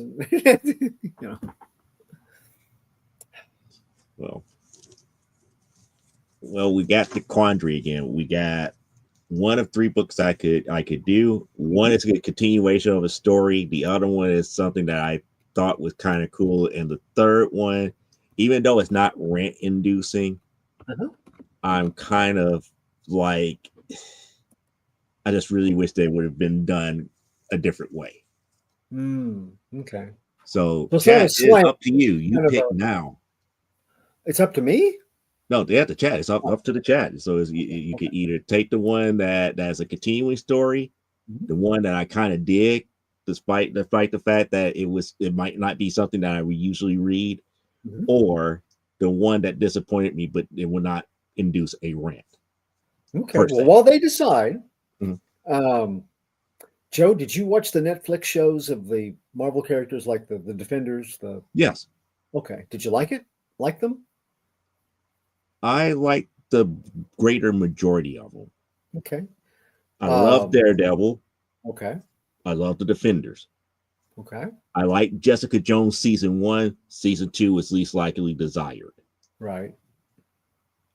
Iron Fist, to me, is a mixed bag because season 1 was slow, but season 2 picked up in such a way that it threw everything to the wind, and we never got a true resolution to them. So the jury is out on that. What about Luke Cage? Luke Cage, I was okay with, even though the fact that they ended the story early. And then on top of that, what was the other one? Punisher, I loved. Okay. Especially season 2. Season 2 Punisher. The whole thing, the whole connection between him and Manelli. And so how they eventually took down the big bad at the very end of that. Okay. Have you watched the Disney Plus offerings of? No, I haven't watched Born Again. I haven't watched Born Again as of yet. The only reason I haven't watched Born Again as of yet because I haven't really made time to sit down and be able to like watch it straight through. Okay. Well, we're 4 episodes in, and I believe there's 8. There's 2 seasons they're going to do, so they basically had like 16 episodes and they cut it into 2 seasons or 2 halves of a season, something like that. But so we're like halfway through. And I gotta say, although I know some of my friends said that the writing or that there's a lot of talk and the action is less than it. And, there were times on the Netflix show that there was a lot of talk and not a lot of action. But then they'd have these big bursts of action. And so I feel that, I understand what they're saying, but the writing is really good. I think it's this episode 4 completely flips the script on what had been worked on up to this point. And it's I won't put it up there quite with the acting job and the writing job of the Penguin TV show, but it's pretty close. And perhaps as an ensemble cast, a little, maybe even stronger. And it really has you looking at the different facets of both your protagonist and his main opponent, with other good supporting roles in between, including John Berthenol coming back as a Punisher for an episode. But man, that episode 4, uh, it's just you have a you have a guy who cares enough about justice to use his powers, which are kind of like a walking crime lab. These are not the powers of a Spider-Man or anything as far as like outright fighting, Mhm. which is why he gets beat up a lot. To get on the street and try to succeed in upholding justice when the court system fails, or in a way to boost what the court system does one step more, vigilante justice. And this episode, you get from different perspectives how the system fails. And it's the system that he's trying to work within. And it just gets you. Both his predicament of working within the court system, and he's tried to stop being a vigilante, tried to stop working outside the law, and yet he sees where the system has in A, B, C ways not fulfilled what it's supposed to do. Mhm. And it breaks his heart.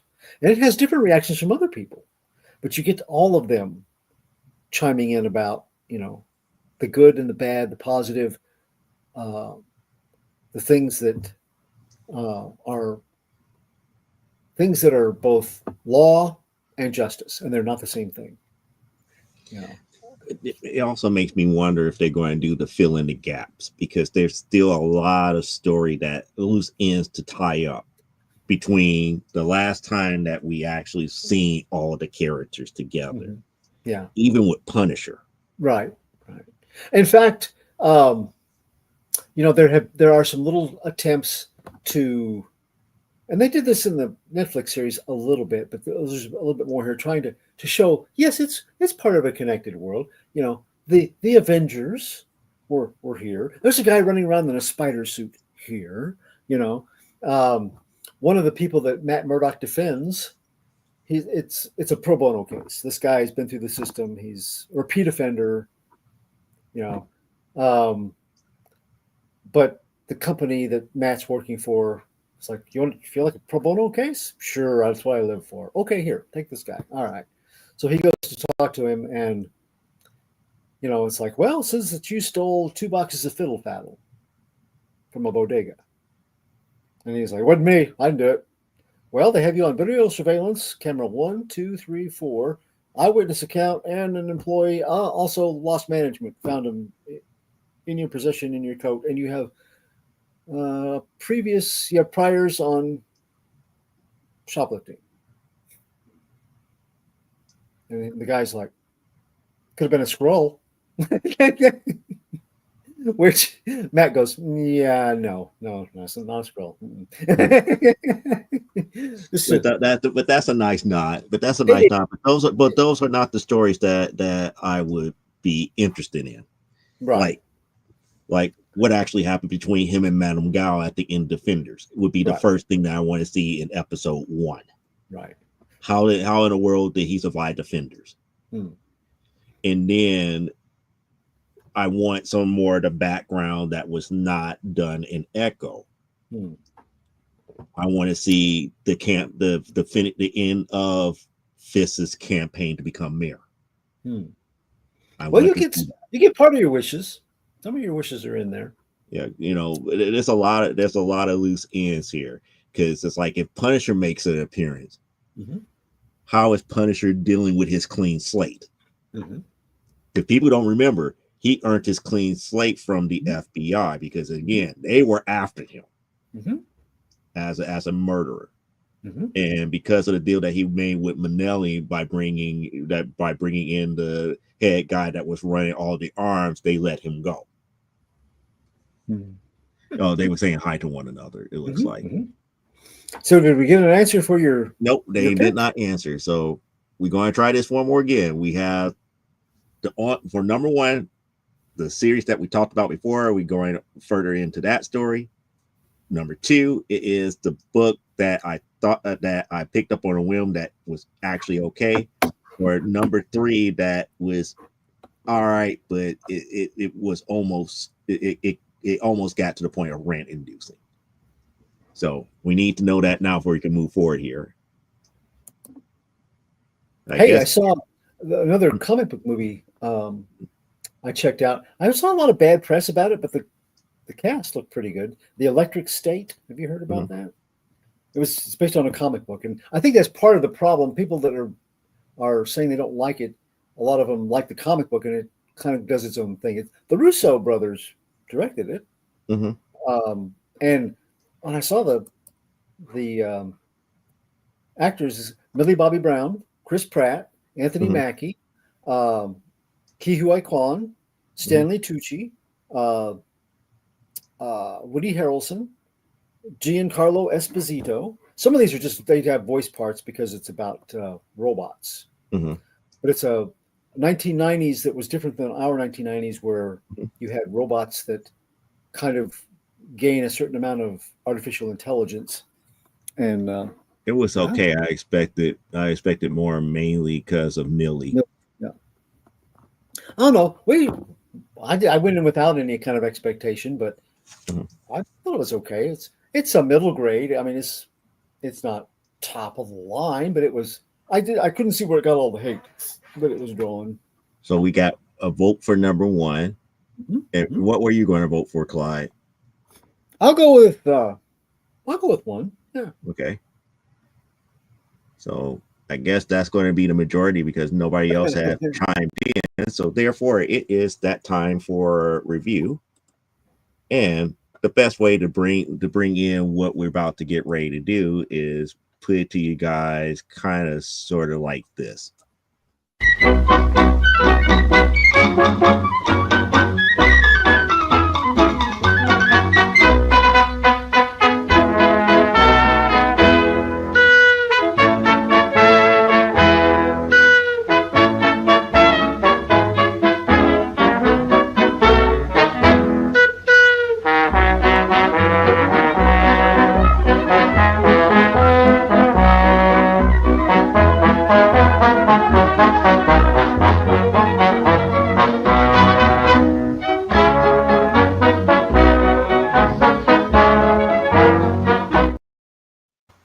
Nice. Yes, this is issue 3 of I Lie Popeye. And if you remember, I did the first 2 issues here. And this book keeps on sort of impressing me more so than anything. Even though, it's more the anime manga art style, the story is very Americanized and everything here.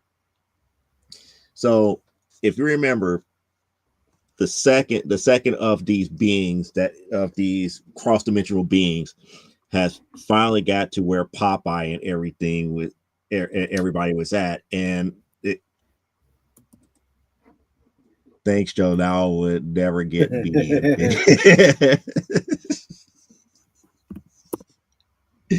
Yeah, okay.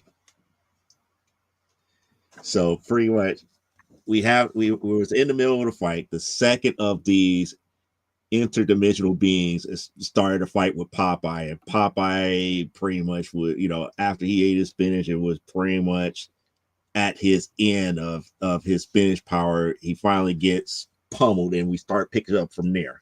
We pick up from there. He gets hit really hard, and he's just in there pretty much kind of talking about how much of his resiliency and everything when he has spinach and everything, and is trying to figure out how he's drawing this power. And everybody was like, oh no, Popeye's down, we got to do something. So now we have Olive Oil using the powers that the Sea Hag gave to her through this wand.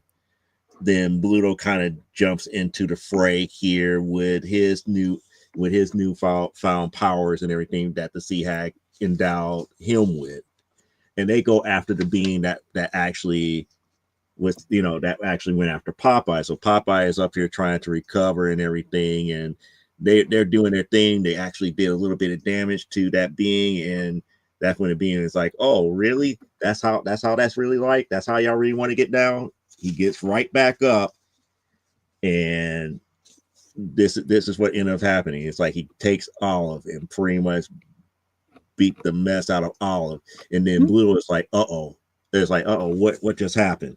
It's like, "What happened to Olive?" This, that, and the other. And then it's like, "Hey," Blue was like, "Hey, pick on somebody your own size." This, that, and the other. So he comes over there, and then next thing you know, it's like Popeye's watching it. He's getting angry and whatnot, and this, that, and the other. He pretty much is beating Bluto down, and then Popeye powers up. And people are looking at us like, wait a second, I haven't seen, we haven't seen this yet. And Popeye is like at another level of consciousness as far as fighting. And the over the topness is great. Like how he hits him here and it created this big old trench and everything. And the guy is still flying and everything. And then the Eugene the Jeep and the Sea Hag noticed the one thing that nobody else noticed as of right now, trying to get it to focus in. He's doing this without spinach. Popeye has reached another level at this point. This is where their supreme being that's sitting in between the universe. It's like, no. And he's like, now you two go there and bring him now, capture him, because we need to know how he's doing this. So the portal opens up and two more entities come out. The interdimensional beings come out, and they're up here. It's like, hey, what's going on? It's like, oh, we gotta bring you in. It's like, don't try to fight us. This, that, and the other. It's for the best. So you know how Popeye is.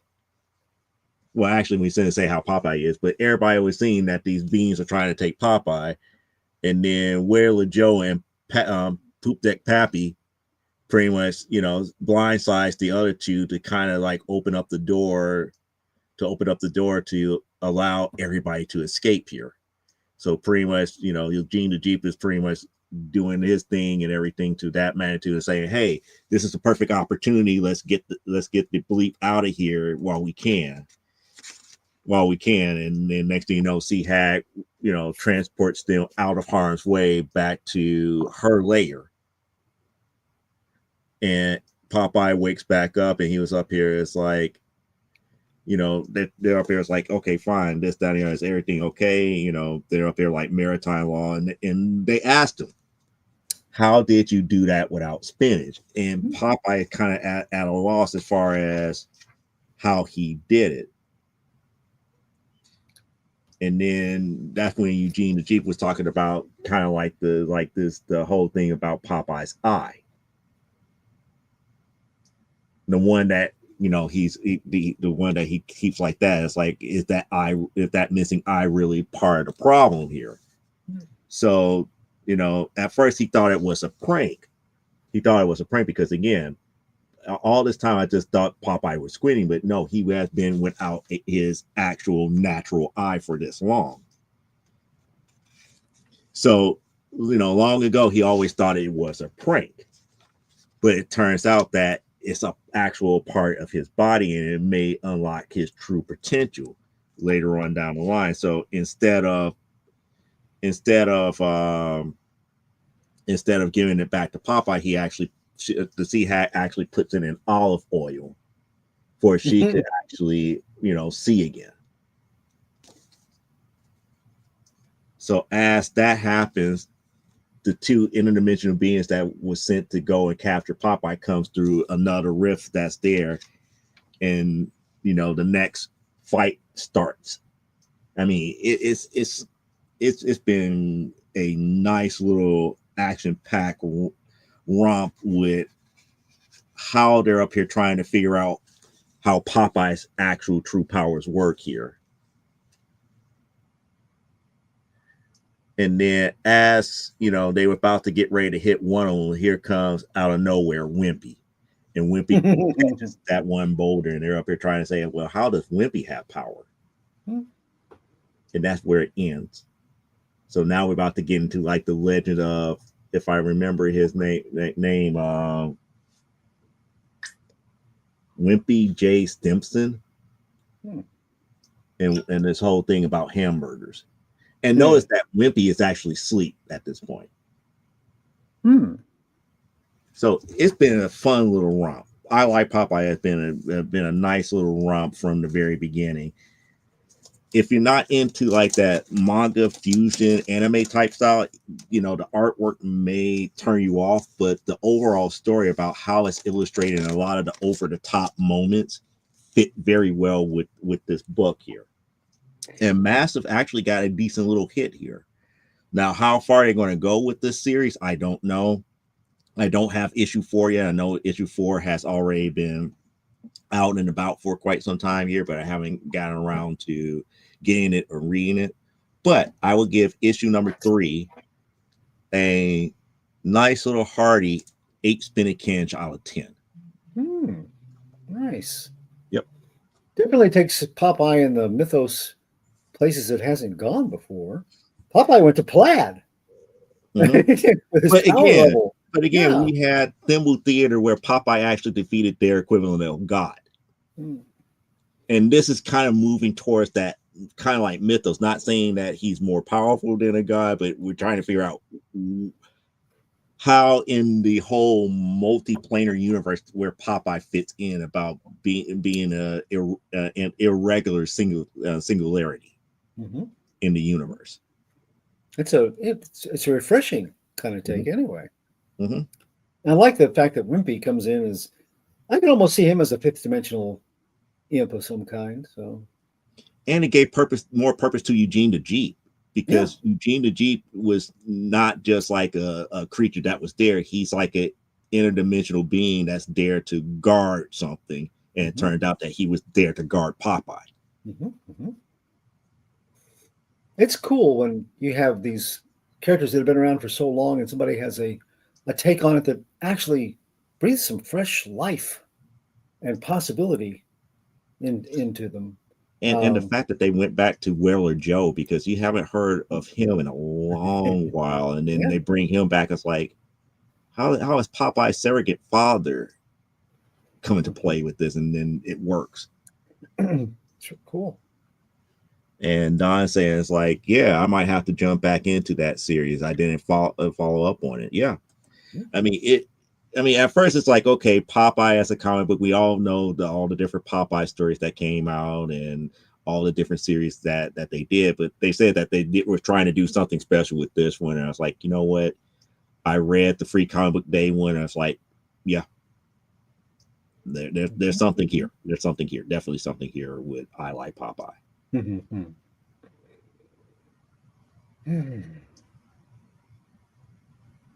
But now it is that time for All you right. to educate the kiddos about something that Okay. we grew up as kids back in like the 60s, 70s, and 80s.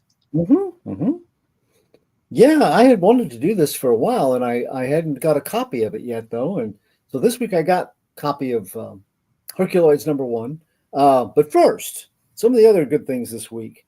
We got the absolute titles coming out from DC. You know, we had Batman, Superman, and Wonder Woman, Mm-hmm. with varying degrees of, uh, I thought, done to different degrees of success. Batman had been my least favorite of those three.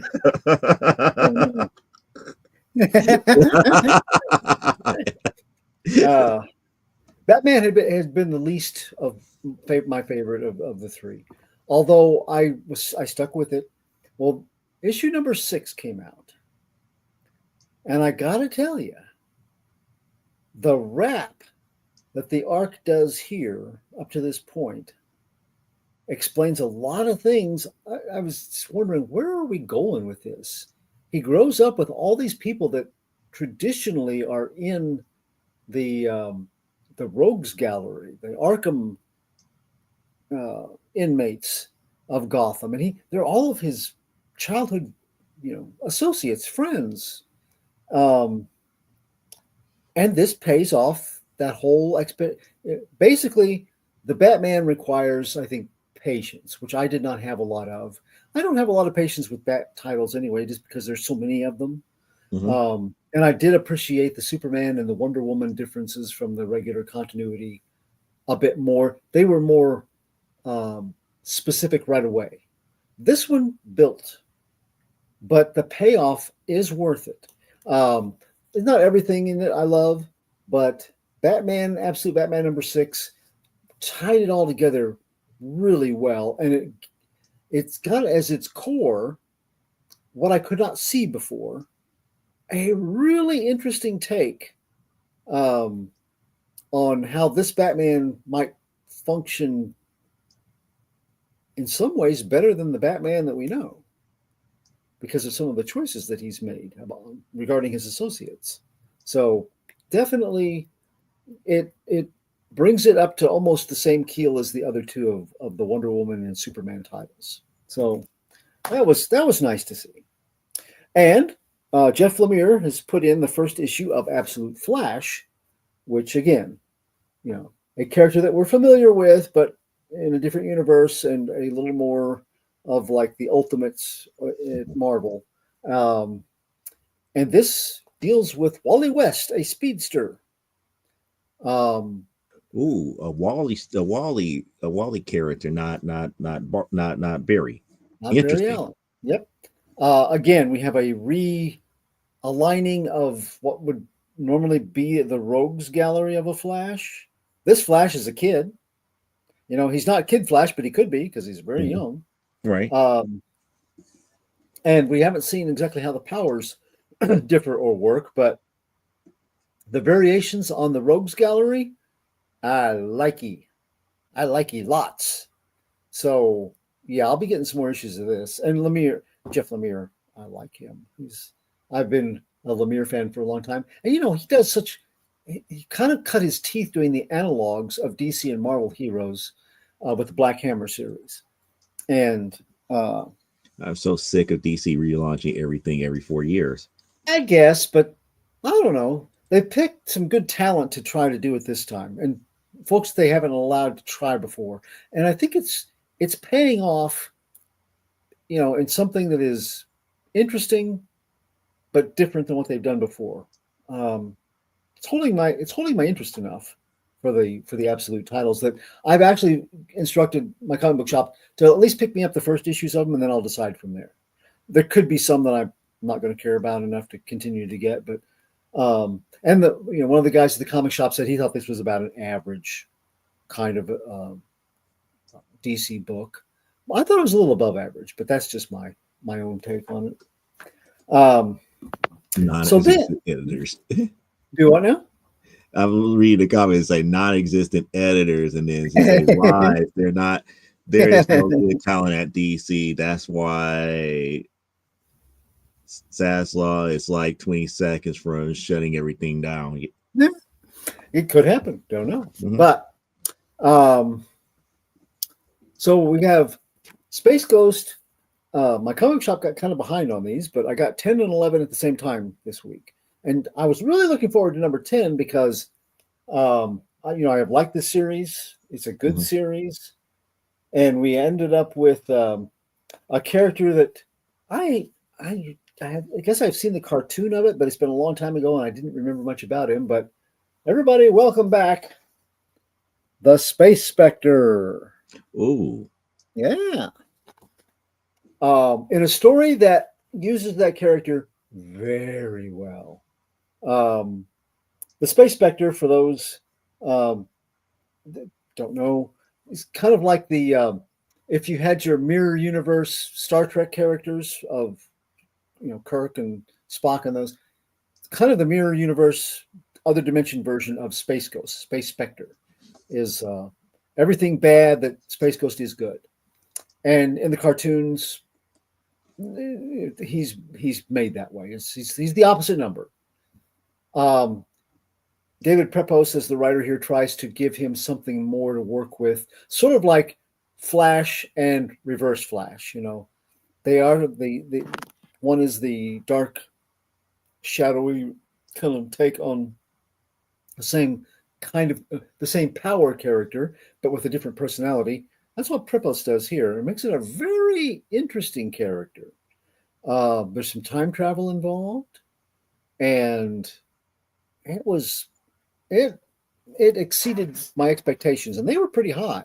So this was good. Now, number 11, we have the Council of Doom. And if anybody remembers, Prepos takes from the cartoons, just makes it for a little bit of a more mature audience. And the Council of Doom was, well, if one villain can give Space Ghost a run for his money, what about 6 of his worst villains combining their efforts to put him through his paces? And it does not disappoint. It leaves you, it's a 2-part story. And, at the end of this one, you're going, well, the next one is either going to be very interesting or very short.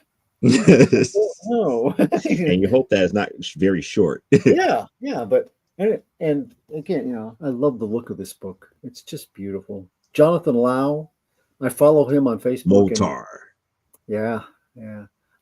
He's doing just again, you have these characters that we know, but we've not seen them done quite like this before. It's a more mature, something that is for a little more sophisticated audience than the cartoons were originally designed for. But it still keeps their spirit very, very close to what it was originally. And I think that's a very hard line to tightrope walk.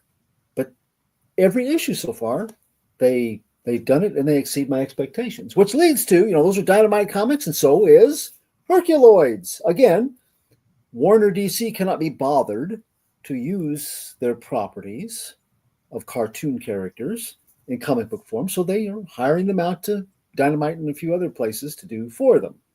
Well, okay, so you got a cover that is just gorgeous here. And the Herculoids were one of my first, as a kid, Joe was talking about, seeing these as HB cartoons when I was little. That's some of my first science fiction type stories that I can remember. So I'll show you some of the artwork here. We start off with a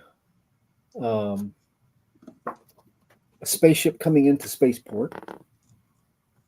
It's a very plain looking ship. And the spaceport that it comes into, let's see here, has a fellow, like many places do, who's been around the universe a few times, and now he sits there and he regales travelers with tales of where he's been and what he's done across the spaceways. So it's a hive of scum and villainy kind of a place. And then later on, we get an introduction for those that may have forgotten or that have never seen them before, the different members of the Herculoids, including their bestiary folks, their animal kind of allies.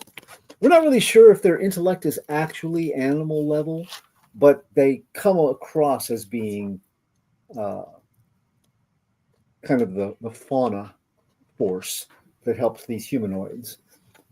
We've got Zor, Zok and Tundro, and Igu the rock ape, and Gloop and Gleep. Do they actually talk, or they just make the sounds? They so far have just making sounds. Although it seems like the characters, the Tara and Xandor and Dorno seem to be able to perhaps understand them more than we can. So, but they do communicate, but they are given to make onomatopoeia type speech. And of course, we get to see them in action against some of the bad guys here. And by the time we're done, we have a pretty good idea exactly who these Herculoids are. So, the review goes like this. The Herculoids #1 is published by Dynamite Entertainment. The cover price is $4.99. The writer in this case, Tom Snigoski. The art is done by Craig Rousseau. Colors by Ami Romolante Jr. Letters by Jeff Eckelberry. And it's rated T for teen. Dynamite's definitely been making some laps to the Hanna-Barbera well in the past year. And they've been drawing mixed pale results. Top of the HB property adaptations from my perspective is the Space Ghost line. It's true to the overall concept of the original cartoon. It's never lost sight of the spirit of superhero and sci-fi adventure that inspired it, but it deals with deeper storylines and a more mature view of heroes, villains, and collateral damage. And that art, equal to the task of making what began as pure kid stuff into a sophisticated aesthetic for a comic book. It's the standard Dynamite basically has set for all HB adaptations. And their Johnny Quest book, it is a close second. Not quite as good, but it's decent. And if you like Johnny Quest, not a bad comic book rendition of those characters. In their more recent run up the hill that Jack and Jill blazed, the company has come from the HB well with this bucket full of another venerable sci-fi action cartoon, The Herculoids. And the story comes off mostly satisfying for fans old or new. We begin with that old spacer, no longer fit for interstellar crew work, who spends his twilight years spinning tales of his adventures in exchange for a few credits or a few pints of a seedy hive at a city hive of scum and villainy that he calls home.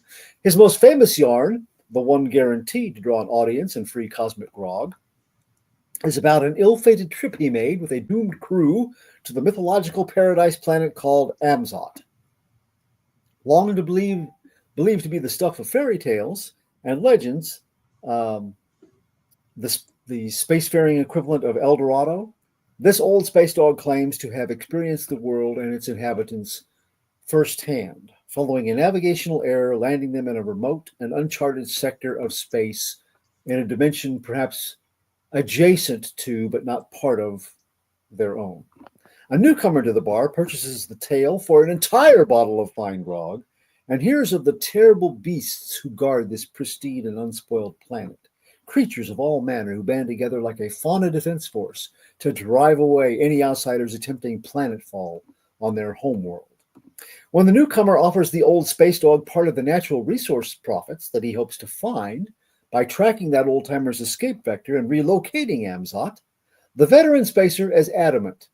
The only reason he was the lone survivor of that doomed expedition, he believes, was to be a living warning, one who would convince any of those foolish and greedy enough to try never to return. Unfortunately, the entrepreneur has other ways of securing the information about how to get back to Amzot without the sole survivor's consent, and soon, after arranging for starship transport, shuttle-worthy landing craft, and some colonial marine-level tough hombres to defend their expedition, these spacefaring conquistadores lay in a course. And just like those same cinematic colonial marines, or perhaps more in the beta test mode of the RDA on Pandora from the Avatar franchise, the would-be explorers and exploiters find out firsthand what being in a losing battle against the Herculoids feels like. In the conflict, we get great introductions to those humanoids, Xandor, Tara, and their son Dormo. We also find out how unforgiving their animal/kaiju allies like Igu the giant rock ape and Zok the laser ray dragon and Tundro the projectile-firing triceratopsian tank and the malleable giant amoeboids Gloop and Gleep can be when it comes to outsiders clearing the forest canopy of their land with fire and defoliant. So the good. As beginnings go, this is a straightforward and detailed introduction to a sizable cast and an exotic stellar locale by writer Tom Snogoski. The bad guys are ruthless, yet understandable, even if most of the pertinent details regarding exactly who they are is left blank. They are the kind that seek profit from tapping natural resources for precious minerals, substances, and land. It's business, and no morality or environmental concern is applied.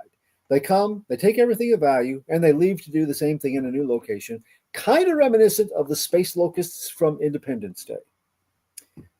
But not this time. Their shock troops can't protect them. Their tech isn't enough. And the ruthless way that they kill animal and plant life to get at the minerals they're after is turned back on them. Double. So it's easy to imagine that notes have been left, directions set down. Likely there will be other outsiders on the way. The setup could become very much like the mythos of Avatar and Pandora. What if sentient aliens come to Amzot and have nowhere else to go? They're not exploiters. They just want to be colonists or settlers. What if they're foolishly used up the resources of their own worlds and can only survive by expanding their frontiers? What about other kinds of outsiders? Those that want to live in harmony uh, alongside the Herculoids. And what kind of civilization already on the planet do the Herculoids actually represent? Um, how great is any existing population there? All these matters would make, I think, great building blocks as the storyline continues and grows. Artist Craig Rousseau has, in many ways, channeled the flat and featureless blandity of Alex Toth, um, especially in depictions of the alien invaders. As in the classic HB cartoons, the more human humanoids, i.e., the heroes, they get expressive details regarding face and form. But the extraterrestrials were usually blank faced and with less form depiction, unless it was in the form of wings or extra arms or third legs or something real obvious and outstanding, something that would make them non-human or make them stand out. Often in those old cartoons, they seemed more outlines of aliens than real characters, especially compared to the main characters. So Russo actually manages to capture that spirit in his work for the most part. If you looked at the illustrations I showed, they tend to be very flat and without a lot of specific detail. The bad. Well, the art kind of falls into the bad category too, because Rousseau also extends it to the Herculoids in this case, and their alien allies. And that's less appealing. Instead of shaving corners on the bad guys, Rousseau shaves all the corners. And the result is that everybody looks kind of fairly flat and featureless. Um, and then when you have Ame Ramalante Jr. doing the coloring, it's kind of to my color perception, it's a very flat, not very exciting or bright palette. And to me, between the two of them together, that is as a result, it's disappointing. Now, mimicking the blander aliens like Toth can be seen as nostalgic. All for that. But the bottom line the creative team here visually missed from the aforementioned Space Ghost books is that the art there is done with reverence to the cartoon, but greater detail than is possible in a cartoon, but entirely possible in the panels of a comic book. The animators of those original cartoons, and this includes Alex Toth, who's a genius in, I think, stylishly rendering characters and costuming and things. They were hand rendering, inking, and painting thousands of images for cartoons. They can be forgiven for lacking in detail sometimes, especially on the secondary type characters. Comic book illustrators, they're not hindered that way. The Space Ghost art takes what we've seen before and expands on it beautifully, thematically, and it makes it a graphic novel depiction of these classic cartoon characters. It's the same approach I want to see in other comics based on animated properties. And that was especially true of the Herculoids with their lush exotic planet and that rich sci-fi bestiary. In that area, the first issue did let me down. So the takeaway. The first issue of the Herculoids lays down a storytelling potential as promising as any Avatar film. Where it needs improvement as the title develops is in capturing the visual excitement of those films, of the cartoon adapted into a form kind of like the films, perhaps, applying it to the Herculoids themselves, and then adapting it into killer graphics that don't stay only on Dynamite's multitude of covers. Dynamite, if you're listening, bring that kind of art inside, and the story will do the rest. Have fewer variant covers, pay somebody that would normally do just a cover to do your interior art, and I think you're going to have some happy fans. For an artistically flawed, but a narratively promising premiere, the Herculoids #1 is going to get my score of 7 mutoids out of 10. 7 out of 10 is not bad, but at the same time, I want to follow up on your comment on Dynamite. Okay. If they are listening, and I want them to listen very good. Maybe spend less money on cover artists because your interior page artist could do covers. Mm-hmm. Mm-hmm. Maybe use somebody that's less, if I could say popular as far as covers, and get somebody that could do interiors. Or do 3 really have a regular cover and 3 nice variants, instead of doing 75 different variant covers, just anything to cut the costs and apply some more money. Because this is like the third book I've reviewed here lately that the story is really good.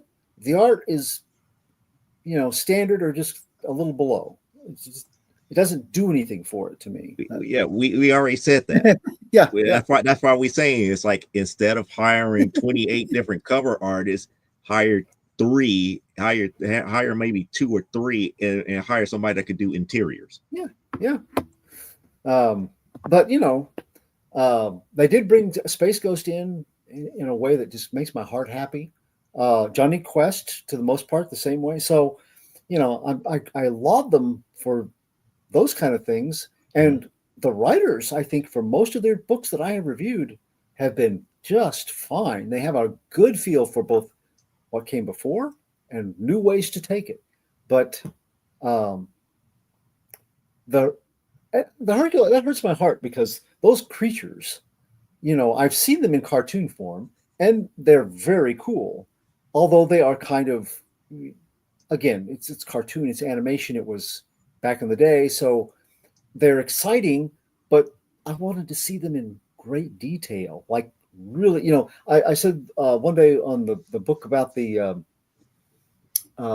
Jersey Devil that they had rendered the devil so meticulously cool. That's what I wanted to see of the Herculoids, or the level of the Space Ghost stuff that I showed you. That imagery to be exciting in a comic book format. And I just didn't. Now it's my own taste. Maybe I'm wrong, but I didn't feel it, and I wanted to.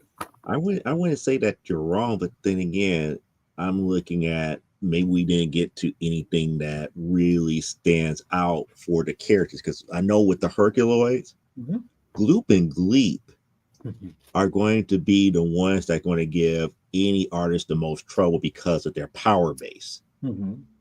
They could pretty much render themselves into any type of shape or form.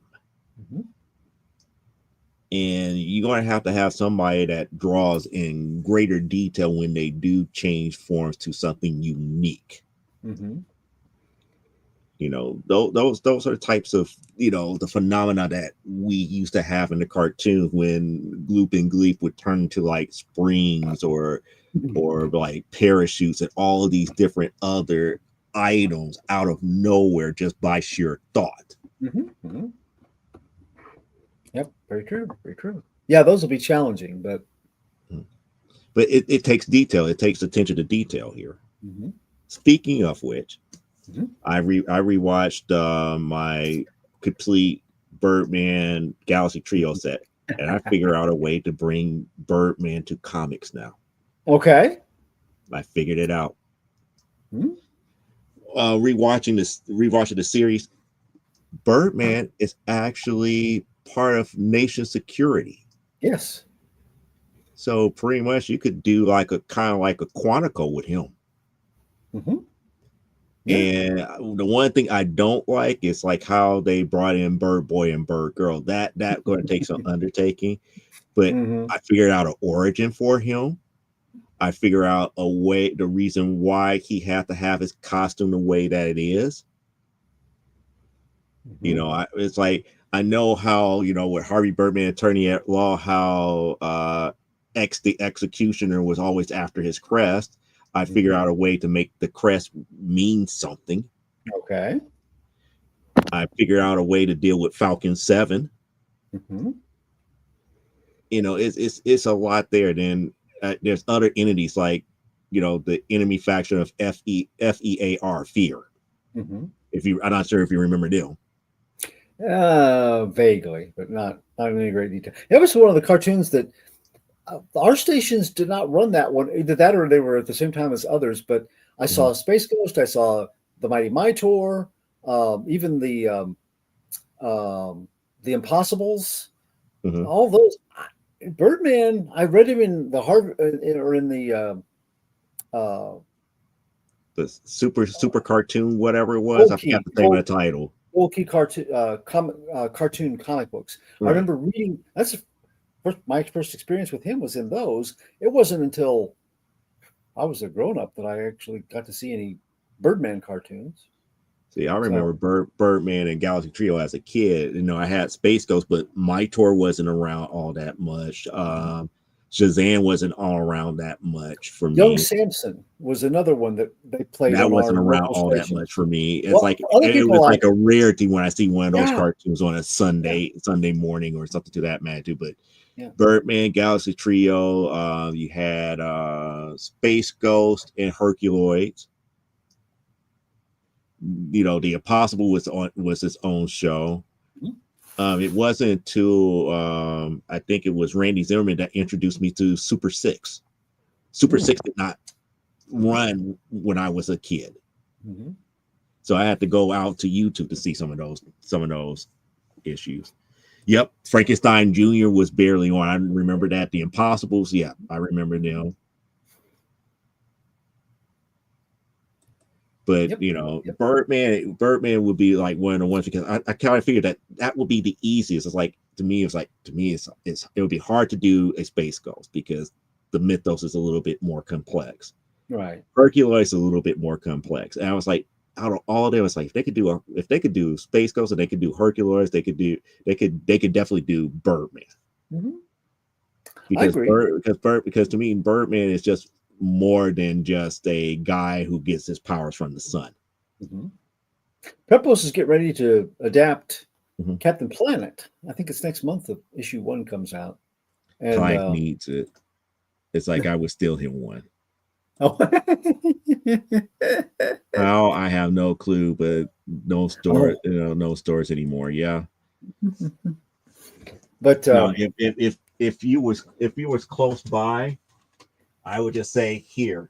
I would just go like I would just go like here, burn him a copy and send it to him. um, Pepos is getting ready to do Captain Planet, which I'm a Pepos fan, so I will be getting the first issue at least to see how it looks. I, I wish that if he would have signed on to do a Birdman, that would have tickled me to death. But But again, Captain Planet pretty much writes itself. I guess yeah, I mean, that's enough out there where hmm, people could write a good Captain Planet comic, but there's not too much out there about Birdman. right. And Birdman has Unless you go the comedy route and do Harvey Birdman attorney at law, which there's a lot enough stuff out there for that. But I fixed up what we got in that series, no, there's not too much. a DC Heroes game once Uh-huh. that I was going to run at the library, and I adapted all of the HB um, action adventure superhero characters in so that they could play them.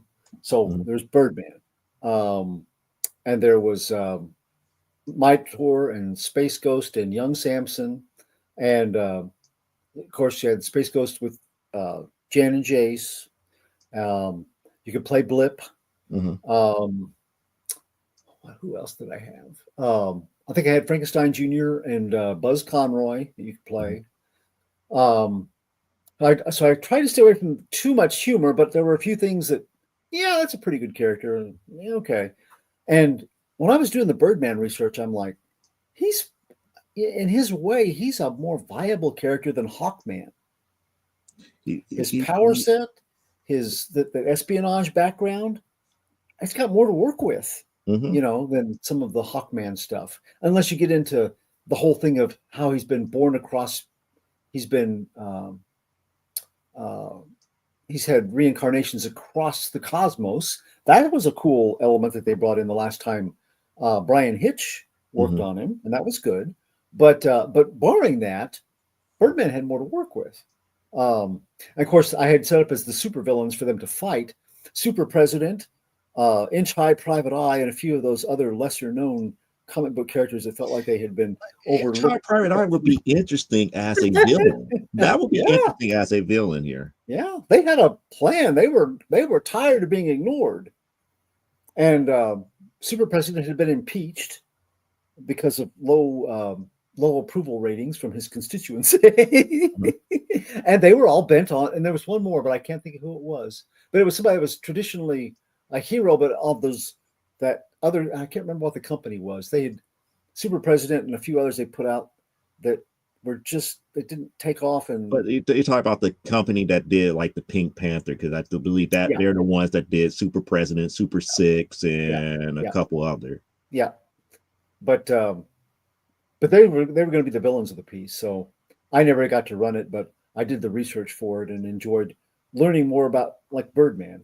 Uh, and also, I found at the time, although I've heard it debunked since then, but HR Private Eye teams up with Mr. Mind to bring Luthor. That would be that would be yeah, something. yeah. Um, at the time, they said that my tour, Yeah, the Pente distributed by MGM, yeah, not Hanna Barbera. Yeah, yeah, yeah, yeah. Um, but Super the President was not Hanna Barbera though. That was no, the no, no, Pente. Yeah, that was yeah, definitely the Pente, which yeah. is Um, a whole bunch of other cartoons came from them. but they talked about um,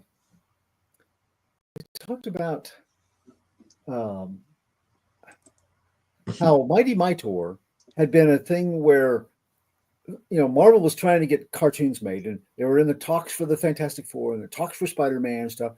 And Hanna-Barbera had been in talks with them allegedly to do a Mighty Thor Mm-hmm. cartoon, and they had begun breakdowns, artistic breakdowns, and they were starting to do the stuff that would become would become Thor. And then they had a breaking off, and Marvel went with the company that did their Fantastic Four and their Spider-Man cartoons. So they took the sketches and allegedly changed them into this, Mighty Thor became Mighty Mightor.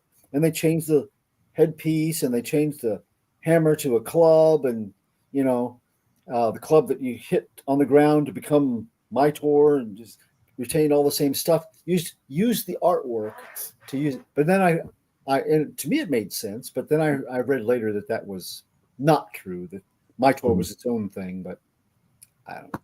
Why am I thinking about Moon Boy all of a sudden? Moon Boy? Yeah, well, the equivalent of that on Hanna Barbera side. I don't know.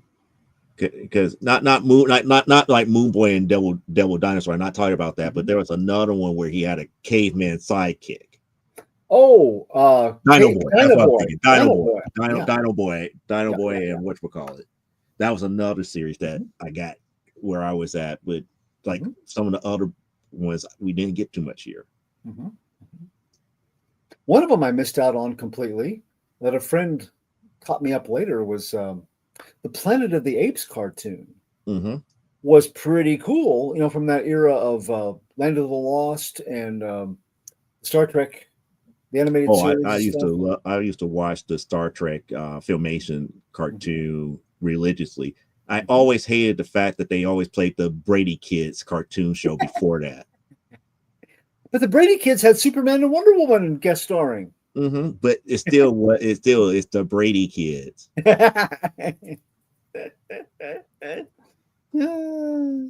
Yes, Star Trek the animated series.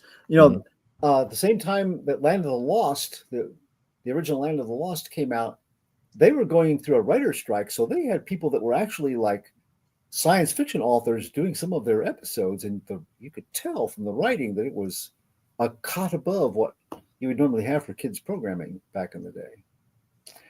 So look Tuesday's Taylor Lover. You calm down. Who is he talking to? Who's he talking to? It's like, I don't know if it's like who Tuesday Taylor.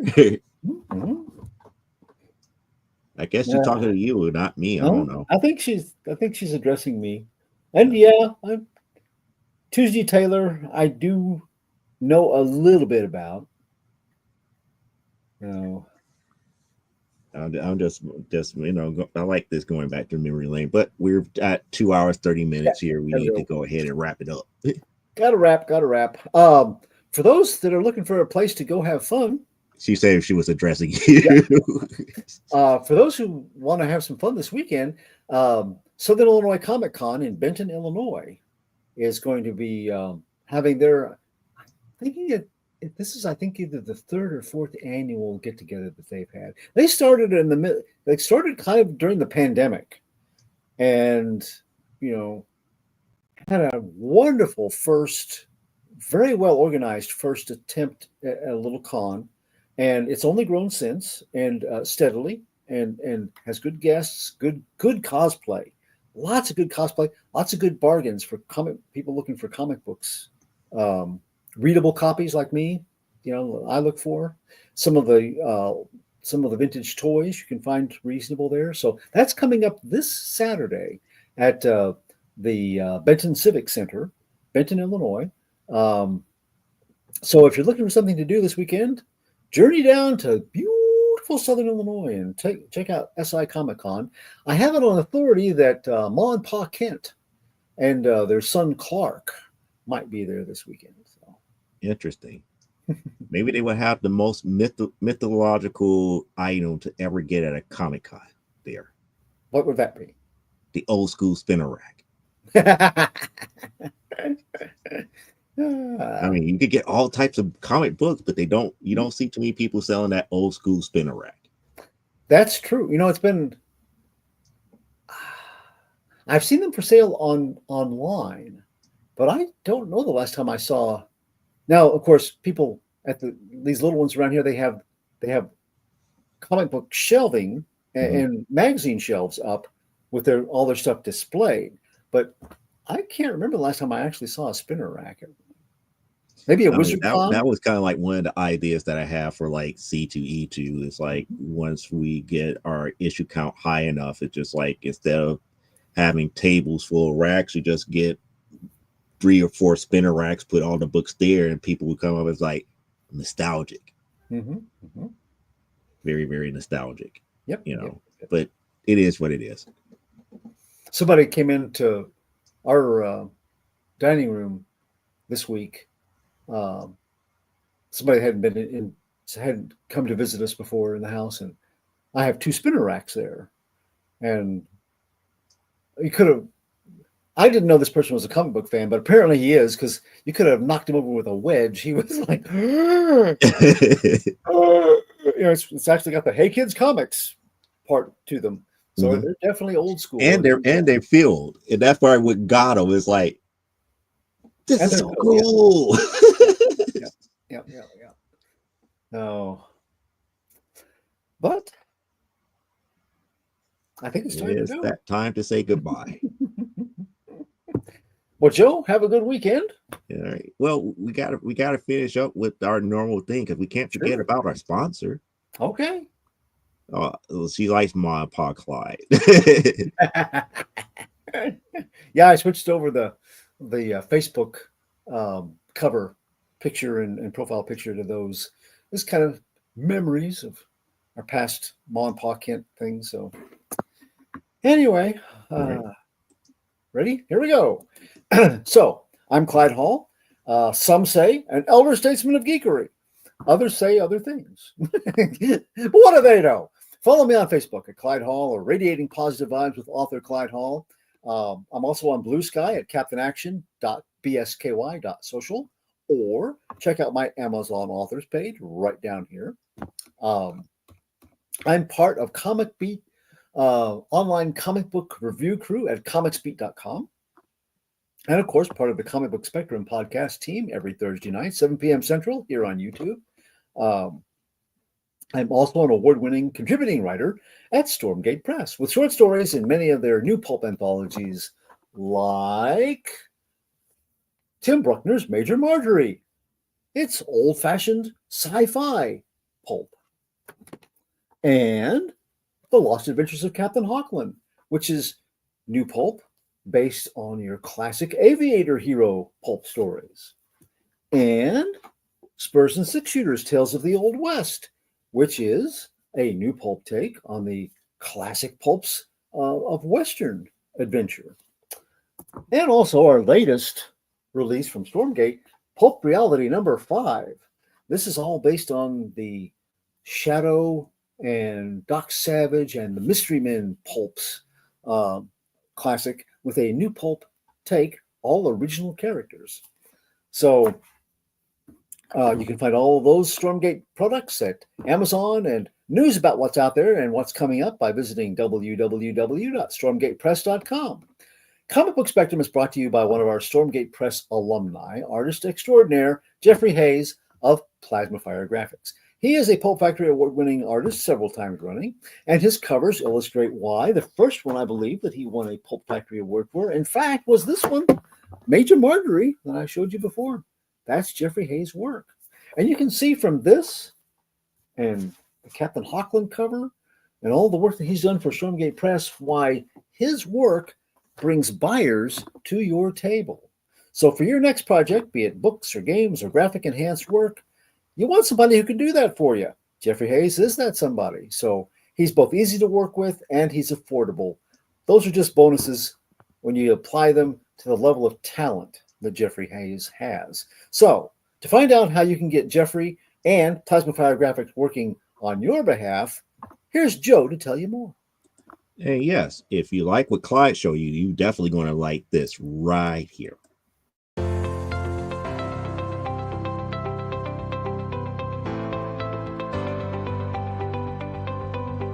You've worked hard and written a great book. Now it's time to give it a great cover. If you're an indie author or small press publisher, Plasma Fire Graphics is your source for affordable cover illustration and graphic design.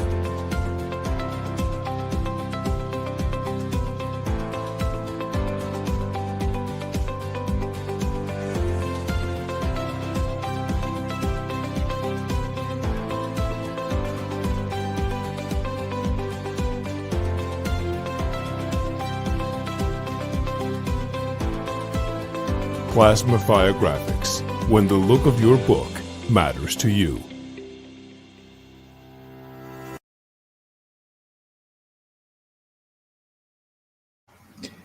And if you like what you see, then go ahead and give Jeffrey Hayes a nice little message on plasmafiregraphics.com or hit him up on his Facebook group for Plasma Fire Graphics. As far as I'm concerned, I will be back here on Saturday. And don't forget, we are having another Whatnot show on Whatnot at about 5 p.m. on Saturday, the 22nd here.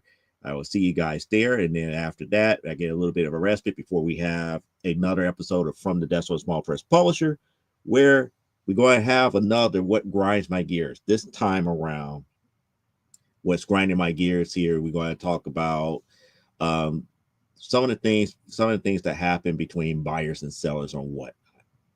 So we're going to talk about those things. It's going to be a lot more lighthearted. It's not going to be all ranty, but some of the stuff that happens is rant worthy here. And if you have some bad experiences with Whatnot, come and voice your opinions and everything to that magnitude. I'll be happy to hear them and see, and we can discuss and compare notes and everything here. But like I said, it's going to be lighthearted. It's not going to be like, oh, Whatnot's bad. It's not bad. It's just there's certain sellers and certain buyers that it just really grinds my gears when they do certain things here. And it's just safe to talk about it, to put it out there in the ether and tell why it bothers you and stuff to that magnitude. But we're all going to keep it lighthearted. We're not doing this to get clicks or to get views or anything to that magnitude. We're just going to put it out there just to say, this really grinds my gears about this. So until then, live life, grow, and be well. And unlike Brian K. Morris, I don't care if you wash your hands, but never, and I do mean never, apologize for being awesome. Catch you next week right here on Comic Book Spectrum, unless you see me on Saturday and I see you from the Desk of a Small Press Publisher. Until then, bye.